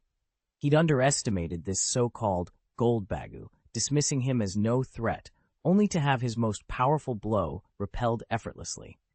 Sensing his enemy's shock, Nethan's fighting spirit surged. He reinforced the shimmering shield around his massive frame and thundered forward. The barrier fruit's power was finite in theory, but as Nethan's strength grew, so did the field it generated. On a giant like him, the barrier already enveloped every inch of his body, forming nearly impenetrable armor. "Come on down!" Nethan bellowed, slamming into the deputy chief with the momentum of a charging bull. The CP0 officer swung again, his sword crashing uselessly against the barrier, sparks flying. Taking advantage of the rebound, Nethan unleashed a powerful shockwave that sent nearby CP0 agents skidding across the deck. Dazed and splintered, they scrambled to regroup, only to find Nethan's barrier holding firm, his confidence unshaken. Whether they attacked him directly or tried flanking maneuvers, each strike fizzled against that glowing shield. From this moment on, the deputy chief knew. Nethan was no longer the underdog they'd ignored. He was the immovable force, and CP0's next move would determine their fate. In desperation, the CP0 deputy chief rallied every available agent to hold back the 3 colossal figures rampaging through the port. Under his command, they formed a tight cordon, using every trick and tactic at their disposal to stem the giants' advance before any more lives or warships could be lost. From a vantage point farther back, the masked commander of CP0 observed the unfolding chaos with an icy, impassive stare. He'd never suspected the Ghost Hand pirates of wielding such titanic power. Even so, this revelation changed nothing. Before him loomed Admiral Akainu, and behind Akainu were no reinforcements. Neither Lafitte nor Trafalgar could intervene in time. Against the Admiral's unrivaled might, even the combined forces of CP0 and the pirate crew would be shattered in an instant. Aboard his warship, Akainu stood motionless, magma-splattered cannons at the ready. He hadn't yet given the order to fire, but his gaze was fixed on the commander's maneuvers. A faint glimmer danced in the Admiral's eyes. He lifted his chin and sneered down the length of his ship's deck. "You let him slip your custody," Akainu said, voice low and cruel. "He ran riot through Justice headquarters in your absence, and you lost your nerve to stop him? Tell me, Ghost Hand Nethan, where did your loyalty go?" With that, Akainu turned his gaze sharply toward Nethan himself, as though daring him to answer, before unleashing the full fury of the Marine fleet. Nethan and his team could have slipped away at the first sign of trouble, but that would have won them nothing. Instead, he'd opted for an all-out frontal assault, reckless, stubborn, and now completely stalled. And even if he wanted to pull back now, the price of escape would be ruinously high. Just as the masked commander of CP0 readied himself to charge, a calm, almost amused voice called out from the shadows. "Commander of CP0, isn't it? You're out of tricks. I'll have to face you myself for a while, but don't take it to heart." A single, soft chuckle followed. No sooner had the words died than the air split with a high-pitched whistle. Something shot through the vacuum between them so fast it was almost invisible. The CP0 chief's features flickered in surprise as he reflexively slammed his gauntlets together. invoking both his airphone block and iron fist barrier. Boom! The impact rocked the ground. The commander staggered back 2 paces, glaring at whatever had just battered through his defenses. Through the swirling dust, he made out a small, battered coin, its edge dented, its surface smeared with ash. He slammed a fist on his hip, mask creaking with the movement, and fixed his fiercest glare on the newcomer. Each word came out like poison. Sky-cleaving coin? Fisherman. Fisherman stood at the center of the clearing, flipping 2 silver coins between his fingers. Each spin felt like a challenge as he fixed Nethan with a steely glare. "So it's true," he said at last, voice low and mocking. "You've joined the pirates and you intend to call yourself the 4th Emperor? Well, I suppose there's no shame in serving under the 5th. At the sound of Fisherman's name, Admiral Akainu's expression snapped to stone. As the Navy's greatest pirate hunter, Fisherman's very presence carried weight even among the ranks of CP0. Yet Nethan, calm, composed, unshaken, met the Admiral's glare without flinching. "If Doberman is under your command," Nethan said, voice steady, "you know exactly what I did and why. So tell me, Admiral, do you regret it?" Akainu's hands clenched into fists, knuckles glowing molten red. His entire frame seemed to pulse with volcanic heat, a testament to his unyielding fury. He wanted nothing more than to tear Doberman limb from limb, or better yet, reduce Nethan to slag with a single magma blast. But for now, he forced himself to hold back, the question burning in his mind as much as the magma at his fingertips. The ghost hand pirates, Lafayette, Luo, and the others, swiftly surged into the fray, clashing with CP0 operatives and the Navy's rear admirals as the battlefield erupted into chaos. Unbeknownst to Nethan, he'd absorbed a tremendous surge of power during the skirmish. Even so, he knew in his gut that this very field could become his grave. "So this is the strength you've gathered," Admiral Akainu rumbled, his voice low and ominous. He hadn't expected Nethan's allies to include such formidable combatants, Fishman warriors, among others. But despite the sudden shift from an easy victory to a fierce all-out brawl, the Navy could not afford to back down. Pirates must be crushed without mercy. Today, the ghost hand pirates fall. At that, Akainu's eyes flashed with volcanic intensity. In an instant, his right arm ignited, transforming into a colossal magma fist that dripped molten rock. With explosive force, he hurled it straight at Nethan's chest. In the blink of an eye, the 2 titans collided, sending shockwaves rippling across the battlefield. The decisive battle had begun. Chapter 237, The Key to Victory, Part 1. A towering inferno erupted. With a single blow from Admiral Akainu, the very earth shuddered as molten magma surged upward, coalescing into a colossal fist of blazing rock. Steam hissed and sparks flew, the air around it shimmering with unbearable heat and raw power as it hurtled toward Nethan. Across the battlefield, Navy soldiers halted in their tracks, sweat beading on their brows. A wave of scorching air rolled over them, and murmurs rippled through the ranks. "It's Admiral Akainu," one whispered, awe lacing his voice. "Magma, only he can wield such force." Inspired and intimidated in equal measure, their spirits rose with the Admiral's devastating assault. Boom! The magma fist came crashing down. Amid the crackling heat, Nethan remained unmoved, his stance firm, his expression calm. As the fiery behemoth bore down on him, he simply raised his right hand, palm open, and met it head-on. A low hum reverberated across the battlefield as Nethan's devil fruit power ignited. The space around him bent and warped. Reality itself seemed to twist. The molten fist slowed, its downward arc contorting as if struck by an invisible blade. Fragments of lava spiraled inward, drawn into a churning vortex that tore the magma apart and dispersed it in a swirling cascade of embers. Akainu's eyes darkened as he realized Nethan's power was no trivial matter. In a low, rumbling voice, he unleashed the full force of his devil fruit, transforming his fist into a torrent of scorching magma. The molten blow streaked skyward, aimed straight at Nethan. Boom! The magma struck an invisible barrier of hockey at Nethan's outstretched palm and exploded into fiery shards, scattering burning droplets in every direction. Marines on the outskirts recoiled in terror, stumbling backwards to escape the blast. Yet Nethan stood firm, his probing stance unbroken. With nothing more than his ordinary frame and a single palm, he held the sky-filling torrent of magma at bay, an impossible feat by any standard. Akainu's scowl deepened as he slammed every ounce of strength into breaking that hockey blockade, but it refused to yield. Gritting his teeth, the admiral was forced to leap back, leaving a vast cloud of molten rock suspended in midair. No sooner had Akainu landed than Nethin's hand, still poised in the void, curled inward. 5 fingers folded, closing slowly toward the center, an unmistakable gesture of gathering power. Whoa! Under the roiling power of distortion, the magma that had filled the sky was compressed into a glowing red sphere barely a meter across. Still humming with energy, the molten orb twisted like a mini vortex in Nethin's outstretched palm.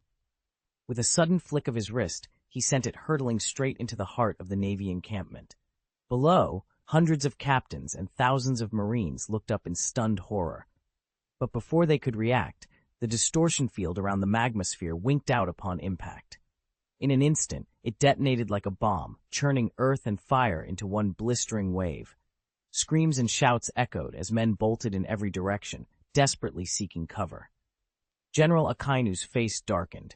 He sprang forward, unleashing torrents of superheated magma to stem the blast on 2 fronts. But soldiers outside his shield remained trapped beneath falling debris and scorching shrapnel. Anger crackled across his features as he charged Nethin, his fist already dripping with molten rock. Nethin's expression stayed stone cold. He didn't blink as Akainu's fiery punch hurtled toward him. Gathering every ounce of distortion energy, Nethin met the blow head-on. The moment their fists connected in midair, a colossal shockwave tore through the battlefield, scattering troops and igniting everything it touched. Blazing magma sprayed across the deck as Admiral Akainu staggered back 2 steps, yet Nethin held his ground. Thanks to his newly honed twisting power, his punch outmatched even Akainu's molten onslaught. Boom! The shockwave drove the admiral backward, molten rivulets cascading from his shoulders. Sensing his advantage, Nethin surged forward and swung a savage sidekick into Akainu's waist. The admiral grunted, meeting Nethin's fist with a reinforced elbow. Unfazed, Nethin plunged his hand into his coat and jerked forth the demon sword Muramasa. With a single fluid arc, he slashed toward Akainu. Roaring steam hissed as the blade ripped through a magma form, cleaving it in 2. Yet Akainu, a seasoned Logia user, had anticipated the strike. His body momentarily dissolved into liquid magma, evading true injury. The molten puddle on the deck quivered, and then, in the blink of an eye, Akainu reformed at Nethin's right flank. A cruel smile curved his lips as he launched a blazing fist, steam billowing in his wake. The blow came with blinding speed, aimed straight for Nethin's face. Nethin barely registered the attack before reacting. He swung Muramasa in a horizontal arc, steel meeting magma in a deafening clang. Sparks flew as blade and molten fist collided, each warrior refusing to yield in this clash of titans. Nethin planted his feet as jets of molten rock slammed into Murasame's blade, sending streams of lava spraying in all directions. Clutching the hilt with both hands, he hurled the sword forward in a single, devastating arc. A wave of distorting energy ripped through the air. Akainu tried to dodge by shifting his magma body, but he couldn't evade the full force of the strike. The admiral was torn off his feet and sent careening backward. "This is," murmured Lieutenant Commander Sakazaki and the surrounding Marines, staring wide-eyed at the battlefield. No one could deny it. Nethin was overwhelming Sakazuki. This was the same terrifying power once wielded by the legendary Ghost Hand Rhodes, the man who had laid waste to the Navy's own headquarters fortress.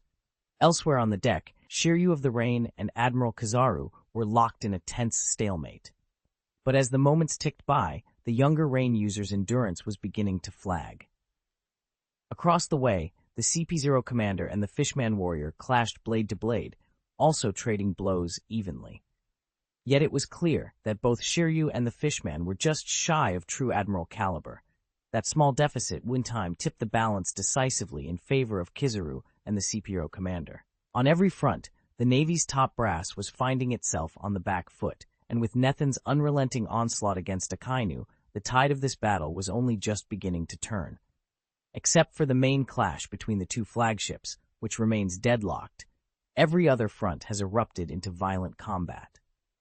Thunder Giant Hyrding is single-handedly holding back 3 lieutenant generals from HQ, unleashing the full fury of his Thunderfruit powers. Lafitte, likewise alone, squares off against another lieutenant general with calm confidence. Blow for blow, he's tilting the odds in his favor. Meanwhile, Robin is cutting a swath through the regular Navy. Any low-ranking officer who dares to stand against her is crushed and strangled in an instant. Trafalgar's own power has surged as well. He's teamed up with several giants to face CPO's deputy chief in a brutal back-and-forth duel. Neither side can claim a clear edge just yet. Surveying the wider battlefield, Rhodes' forces hold the advantage overall. Shiryu of the Rain and Fishermen find themselves slightly on the back foot, while every other detachment is locked in savage, indecisive skirmishes. In the end, the fate of this war will hinge on a handful of pivotal matchups, specifically the duels between 6 of the fiercest fighters, including Nethan, Shiryu of the Rain, Fishermen, and Admirals Akainu and Kizaru. If the Rain Shiryu and the Fishermen are the first to buckle under the Admiral's onslaught, they'll fall, and with them, our chances. But if Nethan lands the first decisive blow on Akainu, the Ghost Hand pirates will seize victory. Rhodes is the key to it all. Chapter 238, Nethan vs. Akainu, Part 2. Nethan skidded backward, the heat of the blast still singeing his cloak.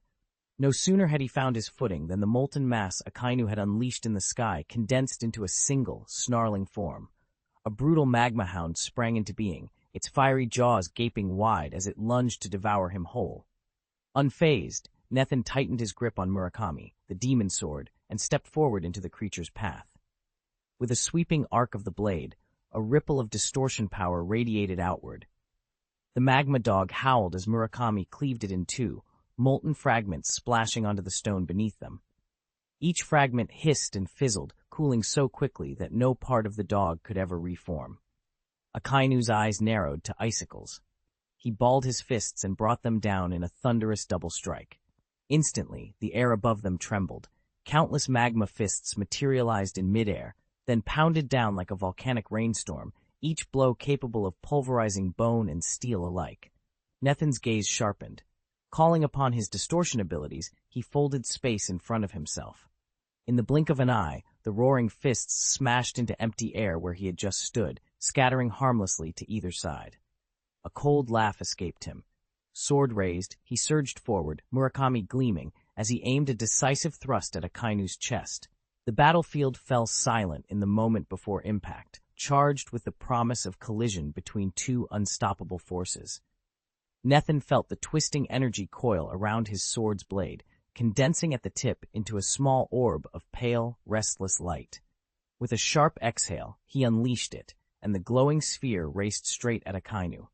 Caught off guard by Nethan's mysterious power, the Admiral's stern features flickered.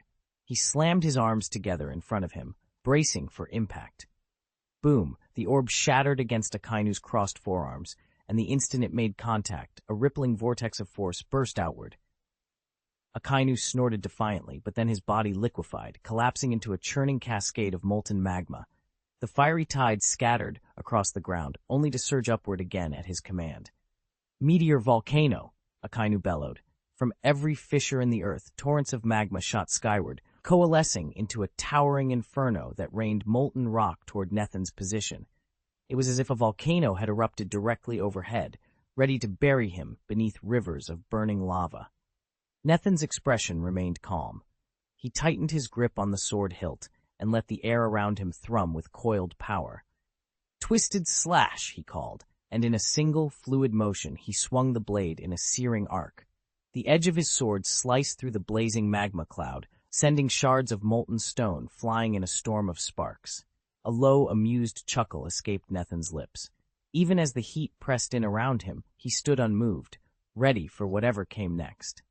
Nethan hovered above the deck as a seething river of molten rock roiled in the sky. With a single lightning-fast twist of his blade, he unleashed a full-power slash that cleaved the magma in two. Scalding droplets rained down like lethal embers, but Nethan didn't hesitate. The space before him seemed to warp and fold, and in an instant he closed the distance to Admiral Akainu, sword raised for the kill. Akainu was ready. He thrust both hands forward, summoning a blast of scorching magma that roared through the air. The counterstrike forced Nethan off balance, and he careened downward, glancing off the deck as the molten wave crashed around him. A grim smile curved Akainu's lips. He'd studied Nethin's every move. This swordsman's devastating techniques were all detailed in Navy intelligence files. As a fellow natural ability user, Akainu had anticipated this exact assault. "Impressive," Akainu drawled, stepping back to avoid the lingering heat. "But you'll never defeat me so easily, and your allies won't last long in this fight." He tilted his head, eyes narrowing with contempt. "Give up now, afore you get yourself killed." Nethin wiped ash from his cheek and met the Admiral's gaze without flinching. "Is that a challenge?" he replied, voice calm. With no further word, he leapt into the air once more, blade gleaming in the molten haze, and dove straight at Akainu for another desperate strike. Nethin planted his feet, gripped Murasame, and unleashed his signature move. Twisting Light. A blinding ray of energy streamed from the blade, striking Akainu squarely in the face. For a heartbeat, the monstrous admiral staggered, then roared in defiance. Half of his head liquefied into molten rock, instantly shrugging off the light's effects. With an imperious glare, Akainu sensed Nethin's next move and lunged forward, fist blazing red-hot magma. The impact thundered through the air. Nethin's blade cracked against the magma punch, the clashing forces sparking as Murasame held firm. In that exchange, Nethin twisted free and drove a counterblast straight into Akainu's shoulder. Dark blood welled against the molten hide, but Akainu only snorted as if mildly inconvenienced. Mere scratches were beneath his notice. Before Nethin could press the advantage, Akainu swept his arm in a wide arc. A colossal magma fist erupted where his hand had been and hurtled toward Nethin like a volcanic boulder. Nethin leapt aside in an instant, warp-stepping through space to appear at Akainu's left flank. In one fluid motion, he brought Murasame down in a lethal arc. Akainu's form shattered into droplets of magma and scattered, only to reconverge moments later at Nethin's side. But before the Admiral's body could fully reforge, he swung another blistering punch. Nethin's expression stayed ice-cold. He balled his left hand into a tight fist and met the molten blow head-on. The collision detonated in a concussive boom that sent shockwaves rippling across the battlefield. Nethin's magma-forged fist met Akainu's blow in midair, and an earth-shaking shockwave ripped outward in all directions. Columns of molten rock shuddered, then collapsed and splattered like hot rain. Even the fleet admiral staggered under the force. Seizing the opening, Nethin pressed forward, deliberately forgoing his signature twist sonic boom. Akainu had clearly been braced for a light explosion, and against fighters of that caliber, relying on anything so predictable would be a wasted gambit. It was the same reason Whitebeard had never unleashed his full Conqueror's hockey wave at Marineford. When you're surrounded by allies in a tight melee, too great a burst would level friend and foe alike. But Nethin's mastery lay not merely in surprise, but in raw, positive explosive power, an eruption of will that no amount of forewarning could stop.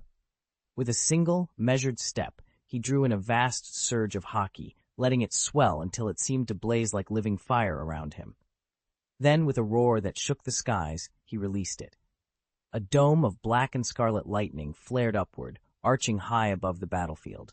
The ground itself trembled as the shockwave swept out in every direction, flattening rock outcroppings and scattering debris like autumn leaves in a storm. Even Akainu braced himself instinctively, but the sheer dominance of Nethin's Conqueror's hockey drove him back, and every other combatant, whether pirate or marine, felt the pressure of that overwhelming will. It was the kind of devastation Whitebeard had feared to employ at Marineford, but Nethin had no such hesitation. This was his realm of dominance, and with that thunderous eruption, the tide of battle was swept irrevocably in his favor. The Ghost Hand pirates were few in number today, choosing only the elite path onto the battlefield. For Nethin, it took nothing more than a sidestep or two to broadcast his absolute dominance. He drew in a sharp breath, "Ha!" and unleashed his overlord's aura over the entire field. In an instant, hundreds of thousands of Navy soldiers froze in place. Their eyes glazed over, stark white, and they toppled like a line of dominoes. Only a handful of lieutenants managed to cling to consciousness, and even the vice-admirals and admirals felt the tremor of panic, cold sweat beading on their brows. Yes, the overlord was truly overbearing. The surviving Navy elites watched in horror as their comrades fell one by one. A shiver raced through them as they turned to face Nethin, fear flickering in their eyes. Shilyu of the Rain and Fisherman, both wavering moments before, found their footing under the weight of that oppressive presence, instantly negating the combined efforts of Kiyobaru and the CP0 commander. Most affected of all was Akainu, who stood directly in front of Nethin. He was the first to absorb the full wrath of the Overlord's eruption, and he staggered beneath its overwhelming force. Even though Akainu had anticipated Nethin's overwhelming presence, he still found himself unprepared for its sheer force. The moment Nethin unleashed his Conqueror's Haki, Akainu's own observation and armament Haki faltered, his senses warping under that oppressive pressure. A collective gasp rose from the onlookers as Nethin's aura washed over them. Then Nethin struck. His blade sliced through the air toward Akainu, who, feeling his strength in that instant, knew he couldn't meet the attack head-on. Rather than attempt a direct block, he stepped aside, bracing himself to absorb the backlash of Nethin's twisting power. But when the sword fell, it carried no crushing weight. Instead, Nethin lowered it almost delicately, as though it were all a ruse. Had Akainu's mind not been clouded by Conqueror's Haki, had his observation Haki remained sharp, he would have recognized the feint immediately. Now, his judgment impaired, he failed to see the trap until it was almost too late. In the next instant, Nethin's form blurred as he closed the gap on the retreating Akainu. Curling the fingers of his left hand into a tight fist, he drove it down in a single, icy strike. Akainu had no time to dodge. He threw up his arms to channel a surge of magma and reinforce them with armament Haki, desperately bracing for impact. Even so, he'd already been pushed to his limit against Rhodes's frontal assault, and now facing Nethin made it nearly impossible to hold firm. Boom! Nethin's punch slammed into Akainu's magma-charged guard, sending molten rock spraying in every direction. Akainu gritted his teeth, resisting for a heartbeat. Then the sheer force sent him flying backward. He spat a mouthful of blood, steam hissing as the magma's heat seared his throat. With a thunderous crash, he smashed into the coastal reef, shattering rock and sending seawater exploding skyward. Chapter 239, Total Suppression, Part 3, Cough, Cough. Nethin spat out a mouthful of magma-tainted blood, every fiber of his body screaming in protest. The reef's explosion had thrown him and Admiral Akainu back into a molten crater, leaving both combatants battered and enraged. Nethin's clothes were in tatters, his skin scorched, yet his eyes burned with relentless determination as he steadied the demon sword Murame in his hand. Standing at the battlefield's edge, Admiral Kizaru and the other Marine commanders exchanged tense glances. If this duel remained a stalemate, they still had a fighting chance, but should Akainu falter against Nethin's onslaught, all hope would slip through their fingers. Across the field, the fight between Shilyu of the Rain and the Fishman had likewise ground to a standstill. By now, only Nethin and Shilyu showed any real strength, a reality that spelled disaster for the Marines if they couldn't force a quick, decisive victory. Admiral Rhodes's orders were clear. No more deadlocks. Akainu must be brought down swiftly, or the entire operation would collapse. With a roar of defiance, Nethin surged forward. Murame glowed with demonic energy as he unleashed a flurry of blade strikes, each one cleaving through the ash-laden air. Akainu met every blow with searing magma fists, the two forces colliding in an eruption of heat and light. Sparks flew and shock waves rippled outward, but Nethin pressed on, footstep by footstep, determined to shatter the stalemate once and for all. His resolve was ironclad. He would not rest until Akainu lay defeated at his feet. Nethin had just landed a tremendous blow on Admiral Akainu, and for a moment the balance of power seemed to tip in his favor. Yet the outcome of the duel remained uncertain. Akainu was no ordinary foe, but a seasoned Navy admiral who wielded a natural Logia devil fruit. His stamina and resilience were legendary. Even Whitebeard's full-powered attacks hadn't been enough to incapacitate him before, so Nethin knew he couldn't let his guard down. Seizing the moment, Nethin leapt forward and slammed his foot into the ground. With a roar, he unleashed his Earth Blast technique. Gravity itself bent beneath his will. The coastline shuddered, cracks zigzagged through rock and soil, and seawater, gravel, and sand erupted skyward in a furious geyser. In an instant, the tidal wall of debris engulfed Akainu. "Get out of here!" Terrified Marines screamed as chunks of earth and salt water hurtled toward them. Many of them were locked in combat with Akainu or caught off guard by Nethin's sudden assault. Now their own lines were collapsing, and they scattered in every direction, desperate to escape the airborne catastrophe. But Nethin pressed his advantage. Still riding the shockwave of his technique, he channeled more power into the fractured earth beneath him. The ground trembled, fissures widening until the very crust of the shoreline seemed about to tear itself apart. Below the surface there came a low, ominous rumble, the telltale sign of an underworld explosion. The earth Nethin had shattered was now rebounding with terrifying force. Boom! The detonation tore through the damaged strata, sending a secondary blast of rock and seawater cascading down. When the dust settled, not even Akainu's iron will could be seen anywhere within the blasted crater. Nethin stood on the shattered edge of the shore, chest heaving, eyes scanning the wreckage. He knew better than to assume victory until he'd confirmed his opponent was down for good, but for the moment, he had seized the upper hand in this titanic clash.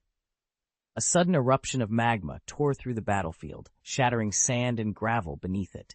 The searing flow surged outward, engulfing nearby Marines in a blazing wave. Their screams were swallowed by the fire. Only silence and ash remained. Nethin opened his eyes, the calm on his face chilling. Without hesitation, he stepped forward and swung the demon sword Murasame. The air itself seemed to rent apart around the blade. Admiral Sakazuki. Akainu. The full strike. His magma form flared in a catastrophic surge, but the blow still carved a crimson line from brow to chest. Staggering, he collapsed to one knee, blood seeping through his armor. They sacrificed their own men to exterminate pirates, Nethin said softly, voice devoid of pity. Akainu forced himself upright, fury burning in his gaze. "This is my justice, my duty," he bellowed. He thrust his arms skyward, summoning a torrential hail of magma fists that hurtled toward Nethin like molten meteorites. Around them, stunned Marines hesitated at the Admiral's command. On any other field, they might have questioned the cost, but war brooks no remorse. With battle cries echoing overhead, they surged forward, weapons drawn. Nethin braced himself, lips curling into a faint, cold smile. "Your justice demands blood," he murmured. "Very well. Let us see its true price." Nethin hovered in midair, towering over the red dog below. With an indifferent flick of his wrist, he summoned a colossal meteor, over a kilometer across, forged from sand, stone, and seawater, to descend with him. In a single heartbeat, it plummeted straight toward Admiral Akainu. Akainu's lips curled into a cold sneer.